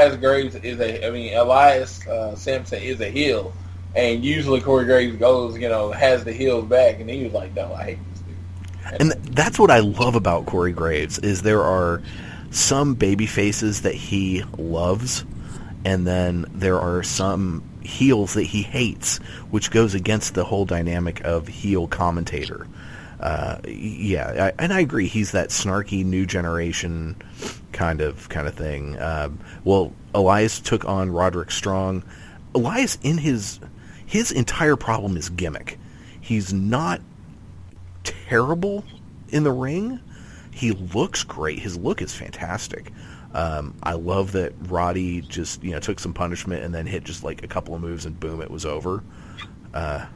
Though it was his gutbuster, he's a little short to hit that on a guy the size of Samson. Yeah, you saw it. You saw that too. Yeah, I didn't know. It was you kind of missed that move. Yeah. And I think it has everything to do with how big you are.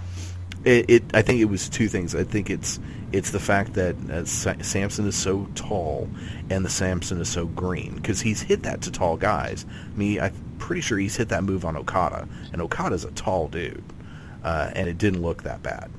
So, but then he finished. He won with the sick kick, and he advanced. And I did like the fact that Corey Graves referred to it as a sick kick in the replay. I wish they would just call it the sick kick, because that's what it is. But slowly we're getting there. And then we had Oni Lorcan taking on Bobby Roode in a match I thought that made Oni Lorcan look really, really good. He got a nice little pop. Roode was stupid over. I want to ask, did you notice that he stopped using the uppercuts because he just looked like a poor man Cesaro and started using kind of like the hip check type move? No, I didn't put that together, because I thought he did use a couple uppercuts during the match. He used a couple, but he was doing the thing like he would do it where he would throw him to the corner, hit an uppercut, throw him to the other corner, hit the uppercut, and he really just looked like a poor man Cesaro. Well, in this match, he was throwing him to the ropes and he was doing a hip check with his knee. And it was just like, okay, it was a subtle change, but I could see someone coming up to him like, you really coming off as like a poor man Cesaro. Which is not bad in general, but you want to be your own person. Right. Yeah. I feel so bad for this guy. This name is so awful. It's no, they don't. It's not like the wrestling name generator like it used to be, where they would just give you a name and that's what you're going to be. He picked it. Fucking why, man? God. It means something personal to him, but they need to do a better job of getting that name over. Yeah. They need to do a better job of explaining it. A lot of like what they do with the cruiserweight vignettes, they kind of need to start doing that with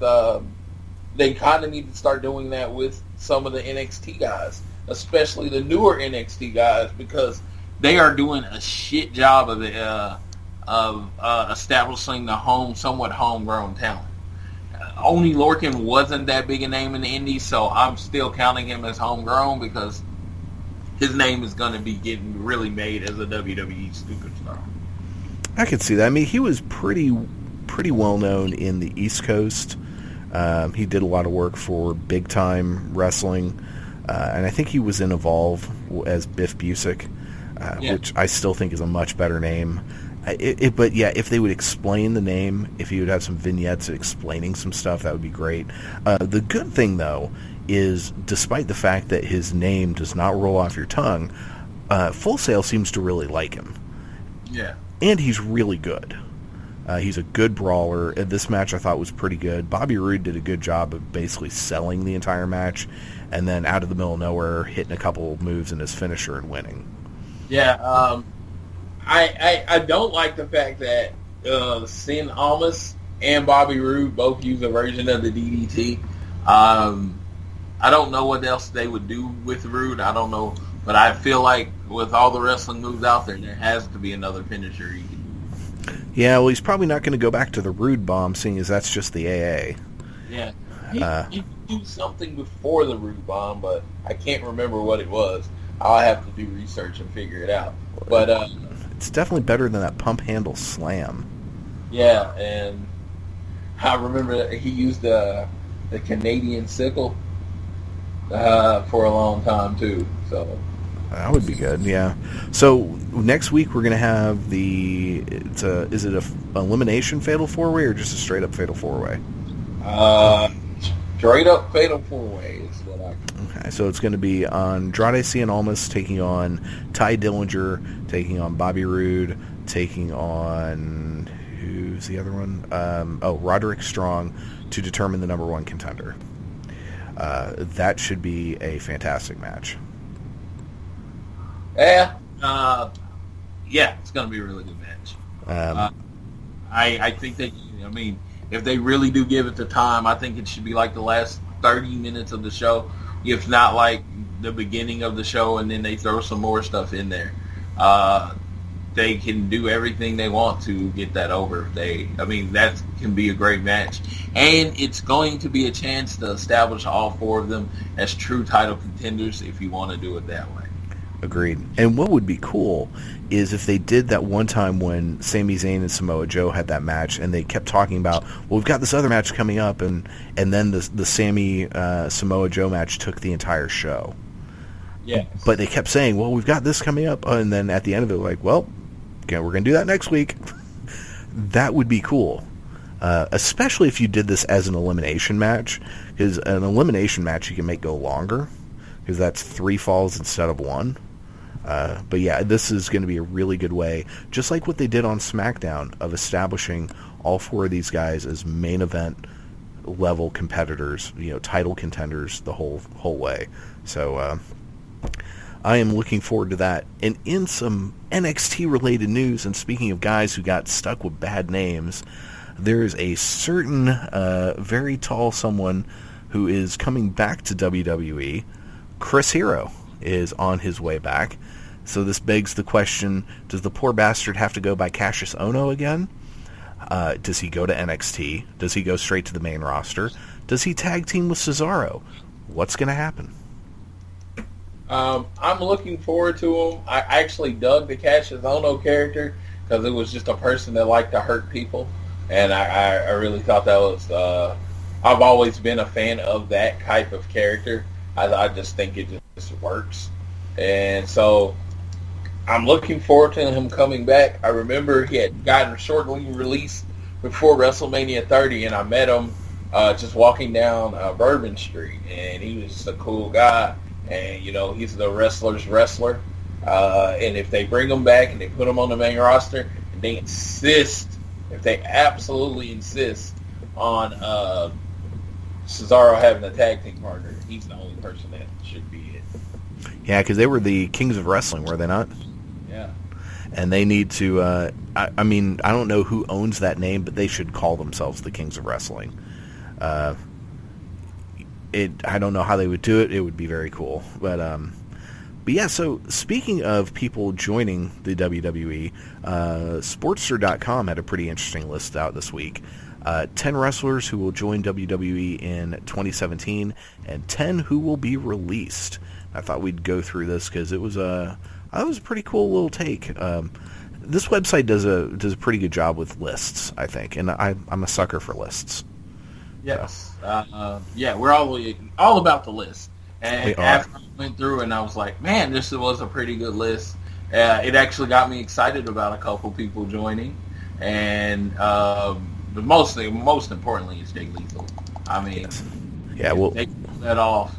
That's just going to be great. Yeah, so we're going to go through this. So it's basically a top 20 starting with at number 20 with a join, and then you go to a released through there. So number 20 is Ivelisse, who is on Lucha Underground right now, and she is awesome. Yes, she is. And how the WWE let her get away, and I don't know if it's a let or she just left. It's crazy to me because she, they do like to bring up Lita and everything she was, and she's as good or better than Lita was, and I am very impressed with her every time I see her wrestle. I think her biggest problem was she was a wrestler at the time they wanted models. And so that hurt her. But on the flip side, to be released, Rosa Mendez. Why this lady still has a job, I don't know. Yeah, I think she has crap on people. I mean, like she must, because it's just like I don't. Wow, yeah, you were never a good wrestler, and now they're really building up their wrestling product.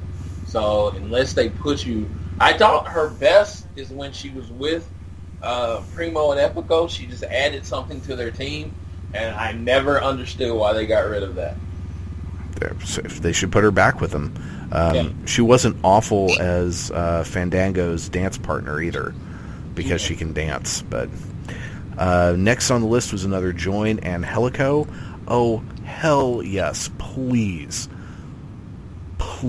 bring Angelico in, because this guy is crazy. So good. Are you familiar with Angelico's work? I was just gonna say that.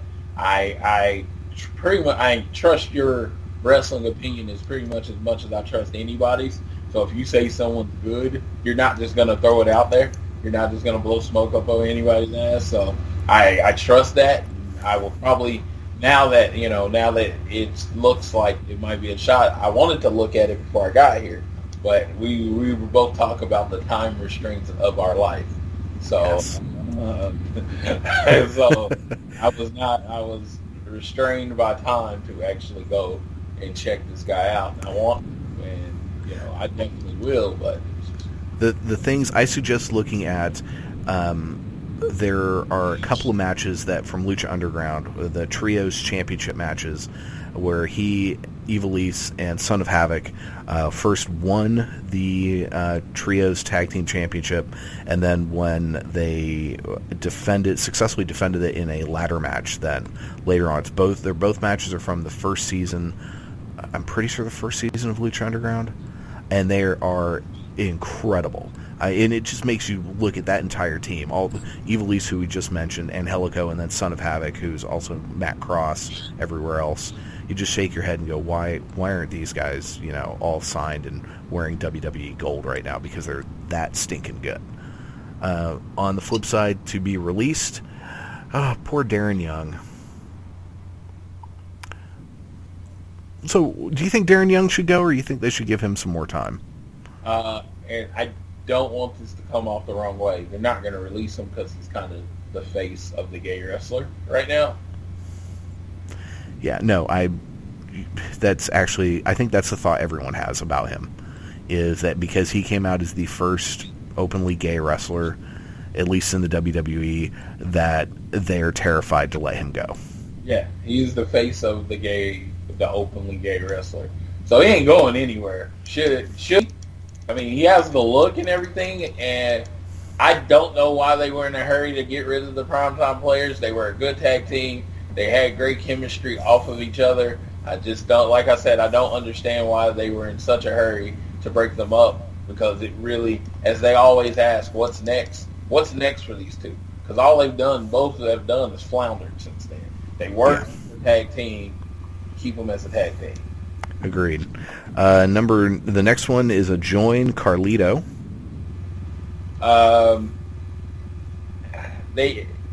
His mic work would be the reason I would bring him in, is because he actually has a personality as opposed to his cousins that don't. Would you put him back with Primo and Epico? Oh, I mean, I'm a faction guy. I'm a group guy. So I feel like that would be an awesome group. Just having all three of them together. If you put, they're all related to the Hall of Famer Carlos Colon, 2 sons and a cousin. So it's like, you know what? Yeah, do that. And then the next is release Eric Rowan. Never. You don't think he's getting released? I don't think he's going to get released. I don't think he should be released. I think he is that piece that you need. He is a great monster. His character that he plays is perfect. Yeah, I don't want him released either. I like him as the Wyatt family, in the Wyatt family. He just needs to basically spend his entire career being Bray Wyatt's lackey, and he's good at that. Which is nothing wrong with it. There's a great living. People try to make it seem like if you're not the world champion, you shouldn't be there, because they've heard that before, but it's not true. I mean, you make a great living in wrestling. There's nothing wrong with just making a good living. Yes. So, and you can make a good living just being tied to Bray Wyatt. Nothing about him says like main event or anything. You put him in a tag team. I always thought they kind of missed the boat with him and Luke being tag champions. They should have got the tag belts at some point. But other than that, it's just, I'm all about the guy. I like him. So I agree. He does what he does. He's really athletic. He was in a good storyline. He got hurt. It wasn't like he was sucking and they didn't know what to do with him. But he was in a good storyline and got hurt. I mean, that's wrestling, unfortunately. Yep. Next up is your favorite, Jay Lethal. He needs to... Why he's not signed now is... Especially after... If they don't sign him after the year he just had, the last 2 years Jay Lethal has had, if WWE does not sign this guy, they are crazy. And I think the whole thing with Jay Lethal is that it's his decision. I don't think that the WWE can't sign him. I just think it's his decision. He's very much the big fish in indie wrestling right now. He's one of the top 5 wrestlers in the world. He demands, he gets money. He gets money, he makes a good living, which is very important, and he's featured. If he goes to WWE, you have to fight a lot harder in the WWE for your spot, as people like to say. And it's just like he doesn't have to fight for his spot. He's just a respected wrestler right now. Yeah, good point. Released Sin Cara. God, please. I have no problem with what used to be known as Hanako as a wrestler. The Sin Cara character was one of Triple H's first characters that he created. So, again, he's tried to go further than it is. I just believe he should die. I mean, the character, of course. And, when he was Hanako, I actually liked him as a wrestler. So, and then he was the bunny, so I liked him that way too. So, I have no problem with the kid. I don't think he should be released, maybe repackaged. Agreed. Yeah, the Sin Cara character needs to go away. He is a good enough in-ring performer that he should be doing something else. Next up, we have another join, Mickie James. Well, she has. From everything I've heard, she has signed a 3-year contract. So, good for her. She looked fantastic in her match against Asuka, and I think she'll be a great addition to the women's division. Yep. Really added anything to that because she's already signed. Yeah. Release Titus O'Neil. No. This is me being smarky or whatever. He's a great face of the WWE. He is well spoken. He does a lot of charity events, all that kind of stuff. He's very much not needed on TV, really. And I've always thought that he's such a big dude that given a right storyline or something to work with, that he should be successful. Yeah, I'm at this point, I think he needs to move into a non-wrestling role because he's a great ambassador. Yeah. I think he would be great on the mic. I mean, great as an announcer. I think he'd be great. Because what he can do is you let someone else do most of the talking, and he throws in those little snide-ass comments that he does, and it actually works. The whole thing is when you give Titus the mic and try to get him to tell a story or set up a storyline, he's not really good at it. No, and he has proven to be decent on commentary. When he and when the Primetime Players were together, they sat in on commentary a few times, and he was really good. So yeah, let's get rid of David Otunga, put him on commentary. And let me just say this: I think if you were to package the Otunga character that I've talked about very much, and you would put him with Titus O'Neil, and Titus O'Neil plays Otunga's muscle in their little venture, I think that would get Titus O'Neil even way more over, and then he could just be built as a powerhouse. He can go in there, do his few power moves to knock the dude out, and that would work better for him. I like that. It's better than what they've got him doing now. Yeah. I wouldn't call him. No, like I said, I wouldn't go with him as far as a bodyguard, because that type of character, but I would definitely go with him as the muscle in an organization type of character. I think he could play the role of corporate Kane's type role. I think he would be good. That pretty much I'd do anything for a paycheck. I don't really care who I work for. That would make him entertaining and interesting. We are now halfway through the list, so we join Kenny Omega. Absolutely not. Stay where he's at. Yeah, he has no reason, unless they just line up dump trucks of money to his house and drown him in cash and offer him a guaranteed main event spot somewhere. he has no reason to ever leave New Japan Pro Wrestling. I mean, it doesn't. It probably wouldn't work for him financially. As far as storyline wise, he is the Gaijin in Japan. He's the biggest star as far as outside. It's a Finn Balor situation. The only reason I see him going to WWE is to fulfill a dream. Yes. And Kenny, I don't think, has that dream to be... I mean, I'm sure there's a part of him that would love to, headline a WrestleMania. But, I mean, he's going to headline Wrestle Kingdom this year, for Pete's sake, or next year. He's the first non-Japanese star to win the G1 Climax, for God's sake. That is a huge deal. And he speaks fluent Japanese. Japan. God, I turned into Don Tony for a second. Never mind. It's a long story. If you've ever listened to the Don Tony and Kevin Castle show, he was on the Don Tony, he's an Italian guy from New York. He went on this rant one time and he said, "I don't speak Japan," and it was hysterically funny. I was crying. I was laughing so hard. But he didn't do it on purpose either, which made it even funnier. So yeah, I was channeling my inner Don Tony there for a moment. But I would not be surprised if at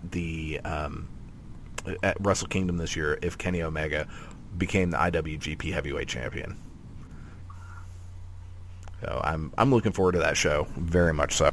I know, and I'm for it.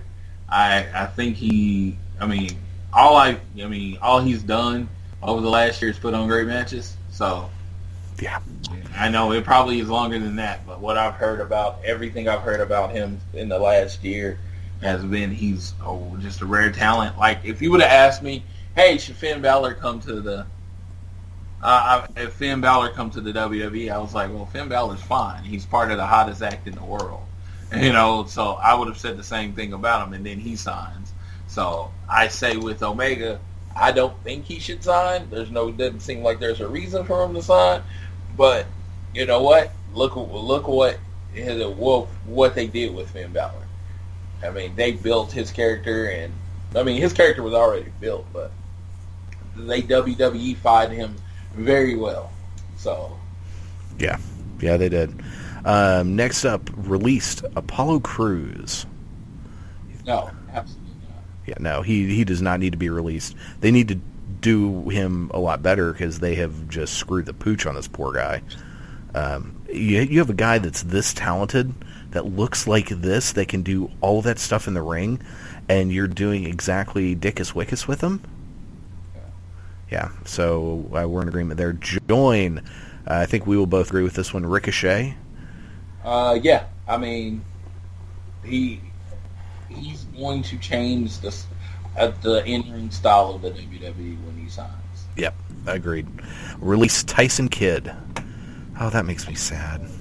No, the only reason they release him is because he's too injured. He would retire before he'd be released. He's a great wrestler when he wrestles. Him and Cesaro were a great tag team together. He just got hurt. And he got real hurt. He almost died. And I doubt he's going to ever be cleared to wrestle again. I think it will be something where he, at the end of his contract, he announces his retirement, and just maybe, honestly, if I was WWE, I'd hire him as a trainer. If he has the affinity for that. But yeah, those matches he had with Neville, some of those triple threat and fatal four-way matches that they had in NXT back then. Oh man, that was good stuff. Good matches, definitely. And one of my favorite matches, I think it was of 2013. It was on SmackDown. There was an Intercontinental title match when Dolph Ziggler was the champion. It was Ziggler against Cesaro against Tyson Kidd in a triple threat, and it was so good. Man, it was just. Tyson Kidd's one of those people you can't deny his in-ring style is amazing. You can't deny that he's a wrestler's wrestler. It was like they had a hard time getting him over and giving him a character, but then they gave him a character on NXT, and then they and then they put him with Cesaro. Let me say, they put him with Cesaro first, then they gave him the character on NXT, and it was just like they were really using him well, and then he got hurt. Yep, and exactly. he got real hurt, and it was a freak accident. All right, so next to join Kurt Angle. In a managerial, non-wrestling role, I'm fine with. I'm okay with him coming back and having one last match, one retirement match. I started my career here. I would not have been a professional wrestler without WWE. I'm going to put one last person over and have one last match. That's what I would want. Next on the list, released Natalya. Absolutely not. Yeah. I think she is like the coach of the women, and I think she keeps that all together and keeps everybody, stops all the infighting and things like that. Yeah, I agree. Joining Matt Hardy. Yes. Yeah. I think it's going to happen. He's the biggest name, probably him and Brother Nero, the biggest names on the indie scene, and I think they've been far away, and their character has changed enough in the time that they've been away where the WWE just doesn't have that bad taste in their mouth of all the times they no-showed and their drug problems and all that kind of stuff. They've gotten clean. They've been doing good business as far as anybody can tell. I haven't heard any stories about them not willing to wrestle. They're also willing to put people over, and they understand the WWE life. Yeah, agreed. And if nothing else, if we learn nothing else from Final Battle, that moment when Jeff Hardy's video or Matt Hardy's video appeared and that crowd lost their minds, he transcends organizations. And who would have ever thought that you would say all these years later the most over of the Hardys is Matt Hardy, from a goofy ass gimmick, no less. He was always my favorite. There you go. Next up is one I completely disagree with. They think that Cesaro will be released. Unless he wants to be released, I don't think they'll release him. Misuse him, yes. Release him, no. Yeah, absolutely. Number 2 is Brother Nero. And I think it's a package deal. I think if you sign Matt, you're gonna have to sign Brother Nero because they work as a tag team. Their gimmick is a tag team right now. Agreed. The final one on this list, Mr. James Ellsworth gets the axe. Absolutely. I just think they're gonna hit a wall with him where it's just like. But he could always play the lackey type character. He has a face for it. If he actually wanted to get in shape, people would, buy him as a wrestler. Yeah. I think at some point he'll need to turn heel and become a lackey. But yeah, that is that list. And so we've got one more thing to talk about before we get out of here, and it's our top 5 for this week. And this week we are discussing our top 5 tag teams of 2016. These we think are the best tag teams of this last year.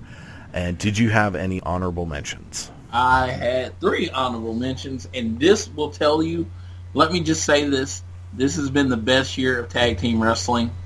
I'd probably say since Dudley Boys, Hardy, Edge, and Christian time and period, because my honorable mentions are American Alpha, Slater and Rhino, and the Wyatts. Oh, very good. So when you look at those as honorable mentions, how good does the other 5 have to be? Agreed. So my honorable mentions, I also have 3. My honorable mentions are the Briscoes, the Addiction, and the Wyatt family. Definitely can't argue with that. All right, so who is number 5 in your list? Number 5 is Tommaso Ciampa and Johnny Gargano. Nice. They have taken the heart of the NXT crowd. 2 guys that didn't work together before, but their chemistry together is so amazing. And they're the closest thing to I like the lovable losers, but they win. and they look good winning. And I mean, honestly, I don't think they work apart. And one day, when they finally do the turn, whoever turns on who, of course, it'll have to be Ciampa, the Psycho Killer, turning. It's going to make for an amazing storyline. So, yeah, Ciampa and Gargano. Very nice. You will see them on my list later on. My number 5 was on your honorable mentions, and that is American Alpha. They had such a good year in NXT and some matches against someone else who I'm sure will be much higher on both of our lists, that you just take a couple of guys, one guy who is pretty much brand new to pro wrestling and is a lot better than he should be at this point in his career, and then a guy who's been kind of languishing in developmental for a long time and then finally found the missing piece of the puzzle, and these two have just so well together, and there's just so much upside in both of these two guys that they're fantastic. All right, so who is your number 4? My number 4, as I pull up the list on my phone, is Broken Matt and Brother Nero. I put them at 4 because they've changed the landscape of wrestling and how you tell a story.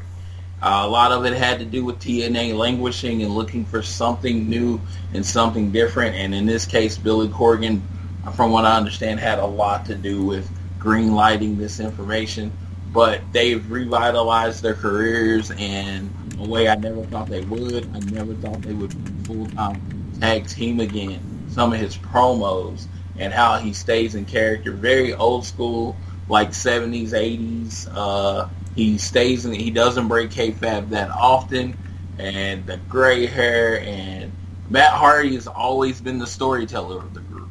If you look at when Bubba Ray and Devon, when they said they put together the ladder matches, it would be Matt and Bubba Ray a lot of the times putting together those matches, those incredible spots and everything like that. So he's always known how to tell a story. He's finally getting his due. He's always been my favorite of the Hardy Boys. Very nice. And they are not on my list. I actually did not think of them, but as I move around another list, I think we might be seeing a broken addition to that list. So my number 4 is the biggest tag team in all of independent wrestling, the Young Bucks. You see them later in my list, of course, and yeah, I agree. All right, who is your number 3? The Young Bucks. That's why I didn't really elaborate right then. I literally hate that they throw the super kick so much. But I hate it so much it's become a part of their storyline, because they say they throw the super kick so much because people hate it. And they're heels, so, that's what heels supposed to do. They're the best at being the cool heels that you can ask for in the nation. They're so small that, I guess if they ever did a face turn, it would still work. Just because of who they are, I think they could pretty much do anything they want to get over. They are the prototype. They are the example for anyone that doesn't want to go to WWE. And I say that when you say that, it's not that they can't. They don't want to. And that is a powerful statement in wrestling right now, is that I can choose not to be a part of the machine. And that's great. I think that shows that even though wrestling is in a lot of ways languishing right now, I think it's the industry, especially independent wrestling, is stronger than people realize. And just the success of the Young Bucks goes to show that. My number 3 is hashtag DIY, Johnny Gargano and Tommaso Ciampa. I just love these guys. As we mentioned with matches, our match of the year, top 5, they were all over it, like in multiple spots. I just can't say anything bad about these two. I adore them. Who is your number 2? Number 2 is the longest reigning, and I would do the hip thrust if this was video, WWE Tag Team Champions in history. I think when it came to the tag team revolution, which also gets lost behind the women's revolution. The tag team revolution, they were the leaders. They made people care about tag team wrestling. They weren't just the hottest tag team in the WWE. For about 6 to 8 months, they were the hottest act in the WWE. And I would beg people to argue with me who's a hotter act now, because they're still pretty hot, and fans have not turned on them.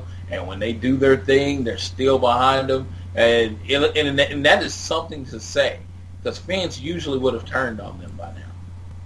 Just in general, they would have just gotten oversaturated for almost 500 days as tag team champions. You think they would get tired, but they haven't, and that, I think that comes to the personalities of it all. You got Xavier, the geek. You got Kofi, the old school. He's always on everybody's best wrestlers list, but he never got pushed all the way there. You have Big E, who is pretty much everything the WWE wants when they are recruiting wrestlers. So it's a very good team, that their chemistry goes together, and the fact that they're real life friends and that they just go out and have fun every night. You can see it. It comes through. Everything they say becomes a T-shirt. The New Day. There you go. And my number one and my number two actually flip-flopped this week. So I will be talking about that team in a moment. My number two, the Revival. I think it's pretty safe to say that right now we'll just talk about both of these teams at the same time. Is it safe to say your number one is the Revival? My number one is the Revival. Yes, and my number one is the New Day. So, in a way, I could probably just say they're tied. But when the New Day beat that record this week, I just couldn't not put them at number one. I was like, I can't, even though... And when I think about, I'm like, well, do I really like one better than the other? Because I kind of love them both, but for very different reasons. The Revival are the old school Jim Cornette of tag team wrestling. Everything that's great about tag team wrestling you find in the Revival. And the New Day are just the most entertaining three people you could have on your TV at any given time. They are the Black Freebirds. They're Black Freebirds. They're everything the Freebirds probably would have been if they had social media. It's just like they record themselves having a good time. The whole New Day thing leads to a topic I think got left off our list on accident. There was a picture that went along with the Black Excellence thing. Yeah. And it was a big... It wasn't... It's tying into what I'm saying is... Because I don't even think of them as black. I don't. I think of them as a great tag team. I think of them as a great tag team in wrestling. And you see them behind the stages, and they're usually fooling around with Sasha or Naomi when they were all together, and it just looks like they have a really good time together. It looks like they keep the locker room light, and that's it. The Revival are professionals. They are... what I mean by that is everything about them says professional wrestler. They represent professional wrestling in a great way, and they love it. And I will always be a fan of people that are lifelong fans. Yeah, and they came out of their shells in this last year, because they started out, in a lot of ways like Blake and Murphy. They were a jobber team, and then they got what looked like fluke win, and then all of a sudden it was like, oh no, these guys are actually really stinking good. And then, what was it, last week on NXT when they came out and the crowd was singing along to their music. Yeah. That was just, that was a goosebumps moment. That was so cool. But yeah, I did want to, since you'd mentioned it, this is a good point to talk about the controversy over the picture. So after Monday Night Raw, was it Big E that posted it, or was it Xavier? I don't actually know who posted it. I just know... Well, I know for sure Big E did post it. I don't know if he was the first one, but there was a picture went around, and we'll just say Big E posted it, of the New Day holding up their tag team championship with Sasha Banks holding the women's championship and Rich Swann holding the cruiserweight championship, and it was posted with the hashtag Black Excellence. And this sent people into a tizzy. They lost their ever-loving minds. And not just what you would think, a whole bunch of, white people going, well, if you had AJ Styles and the Wyatt family up there, and you put something that said #white excellence, people would freak out. There was some of that, but there was also a lot of kickback from the black community as well. You started to talk about that because my initial thought, and then I'll let you expand on this, but my initial thought when I saw that, I was like, well, they're black and they're excellent, so what's the problem?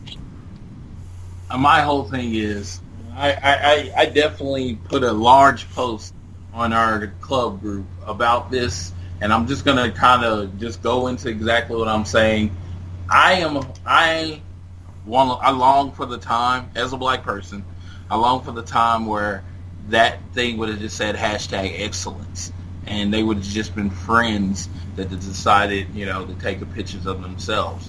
But living in the world that we live in, wrestling, unfortunately, wrestling, fortunately, is usually a microcosm of what we see in real life. It is usually turned up or turned down.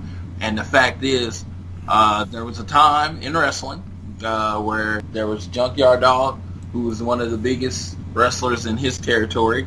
There was Coco Beware, one of the biggest wrestlers in his territory. When they both signed with the WWF, neither one of them ever held WWF gold. And a lot of it had to do with the color of their skin and whether wrestling people can handle a black champion. I mean, you definitely have people that put their thumb to that, and and I will always appreciate it now. But now we look at it, Kofi's been a multiple-time champion. New Day is the longest reigning tag team champion. Rich Swann's the most overrated cruiserweight champion. Sasha Banks is part of the Four Horsewomen. The Rock's main event at WrestleMania. Booker T has been a five-time WCW champion.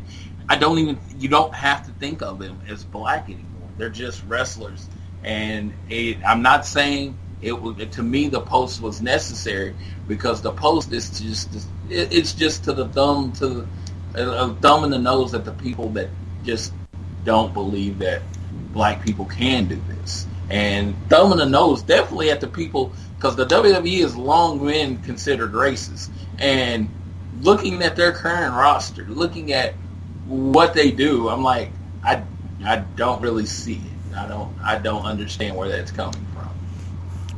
Yeah, and I think the WWE has suffered from, I think Vince is thought to be probably, if not outwardly racist adjacent, as to borrow a term from politics, what people refer to as the alt-right, being like Donald Trump is racist adjacent. And I think Kevin Dunn has a reputation for not liking folks of color. He also just has a reputation for being a grade A douchebag. So take that as you will. I saw this as, okay, so here's a group of people who share something in common. They're all part of a group that has been disenfranchised and disaffected throughout American history, and they're celebrating their success. And to me, there's absolutely nothing wrong with that. And for all of the talk of, well, you couldn't have a group of white people do the same thing. Well, it's like, well, on the one hand, should we be in a society where none of this ever matters and you don't say white and black and all that? Absolutely, 100%.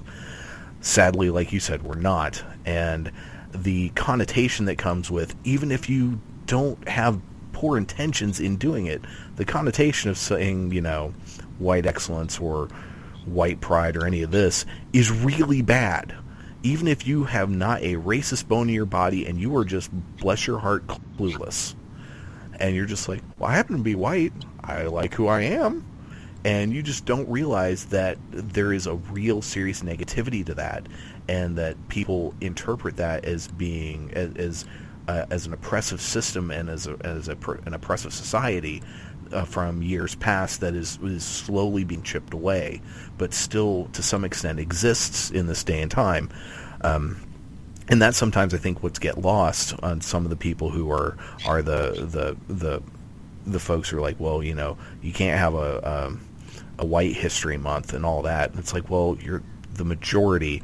The majority doesn't really need to celebrate itself. Let minority groups, let these, you know, disenfranchised groups have their thing, because in a lot of ways we have done a piss poor job as a society of self-segregating ourselves. I think Martin Luther King would look at us now and kind of shake his head and go, what did y'all do? Man, did I really get shot in Memphis for this? Because we have done such a job of, especially thanks to the internet, we are into our thing and we have our groups and we get news from the things that tell us that we're right and we're good and we're righteous, and screw everyone else. And everyone else is the enemy. And we've done this to ourselves, and it's sad. And one thing I love in this show, I love the fact that you know, Floyd, you and I have known each other for a number of years. We met, at Sprint, right? Yeah. We were working at Sprint. And as I'm a dude, I really try. I mean, my whole thing with people, I don't care, you know, what your ethnicity is. I don't care what country you were born in. I'm like, are you a dick? I mean, it boils down to that. But also, I didn't realize, because I grew up in the South, in relatively suburban areas, until I worked at Sprint. I didn't realize how damn white I was, and how really different the cultures between African American society and white America, how different it is. And working at Sprint, it was a very multicultural place. That was the first place I ever worked with a whole lot of black people. It was the first place I worked with a whole lot of gay people. And I was one of those very anti racism kids always. I was always very pro-gay. My whole life I've just been that way. I'm like, people are people. Who cares what color your skin is? Who cares who you sleep with? Are you a douche? That's all that matters. But it was eye-opening for me. And then, so having friends like you, and especially being able to keep up with, you know, keep in touch over the years thanks to the internet. One of the good things about the internet, you know, we are able to come together through our love of wrestling and talk about these things. And so, yeah, it's a sad state of affairs that this simple picture of, you know, these 5 people celebrating their success and making a social statement turned into such a shitstorm, you know? Yeah, and I mean, let me just say this. I have never had made a friend or anything based on the color of the skin or whatever. You like what I like, we have things in common, you're good. A big thing with me is if you can hold a good conversation, I'm with you. Other than, I don't really care if, you know, what color your skin is. So I grew up with most of my heroes being white. I mean, like I said, my favorite wrestler of all time was a middle-aged white man named Arn Anderson. So I never thought of it as a big deal. And, you know, and I don't. And then it's like, in the last 5 to 10 years, I've been unfortunately punched in the face with how big of a deal it is and how different I can be, or how different people see me. So it is, it comes to the conclusion that black pride, black excellence, even though it's something I'm not going to post a lot of, because I will never think I'm excellent because I'm black. I will never think I have pride in because I'm black, because it was just something I was born in. I didn't have anything to do with it. I came out and I just happened to have this color on my skin. The content of my character, what I like, what I do is all that matters to me. And that's why when MLK said that people be judged on the content of their character, that's all I care about. That's all I judge people on. I will hate you because you like Sami Zayn before I will hate you because of what color your skin happens to be. I will hate you because you like Sami Zayn. I love it. What a great way to pull it around. Well, it's probably a good place as all to end it. We've got a pay-per-view tonight, and we'll talk about that tomorrow. You have any other final thoughts before we get out of here for the day? And just, you know what? Go out, say hi to somebody you have never said hi to that you normally wouldn't say hi to. Maybe make their day. But look forward to the show tonight. I hope everybody enjoys it. Yeah, me too. And I second that small acts of kindness. I'll never cease to amazed how just me, either at my work when people come in the library and I just am, kind and smile at them, or when I'm in stores or whatever and I say hi to people or not, and how much just those simple little things can brighten someone's day. And it's not because, I'm this really, good-looking dude walking up and saying hi to you. It's just I'm offering a genuine smile. And yeah, so please spread some of that love because we need it, considering everything that we've been going through in this world. And we will talk to you tomorrow on the YouTube channel. And otherwise, have a great week, everyone. Take care. I want to wish everyone a Merry Christmas. Yes. I forgot about that. Me too. Merry Christmas. Happy Hanukkah, Kwanzaa, whatever the heck you do this time of year. Yeah. All right, take care, guys. You've been listening to Around the Ring on the Spark Radio Network. All you have to do is change your point of view. And believe. Austin 316 says I just whipped your ass. Damn! Woo! This sucks more than anything that I've ever fucked before. What? It's for charity.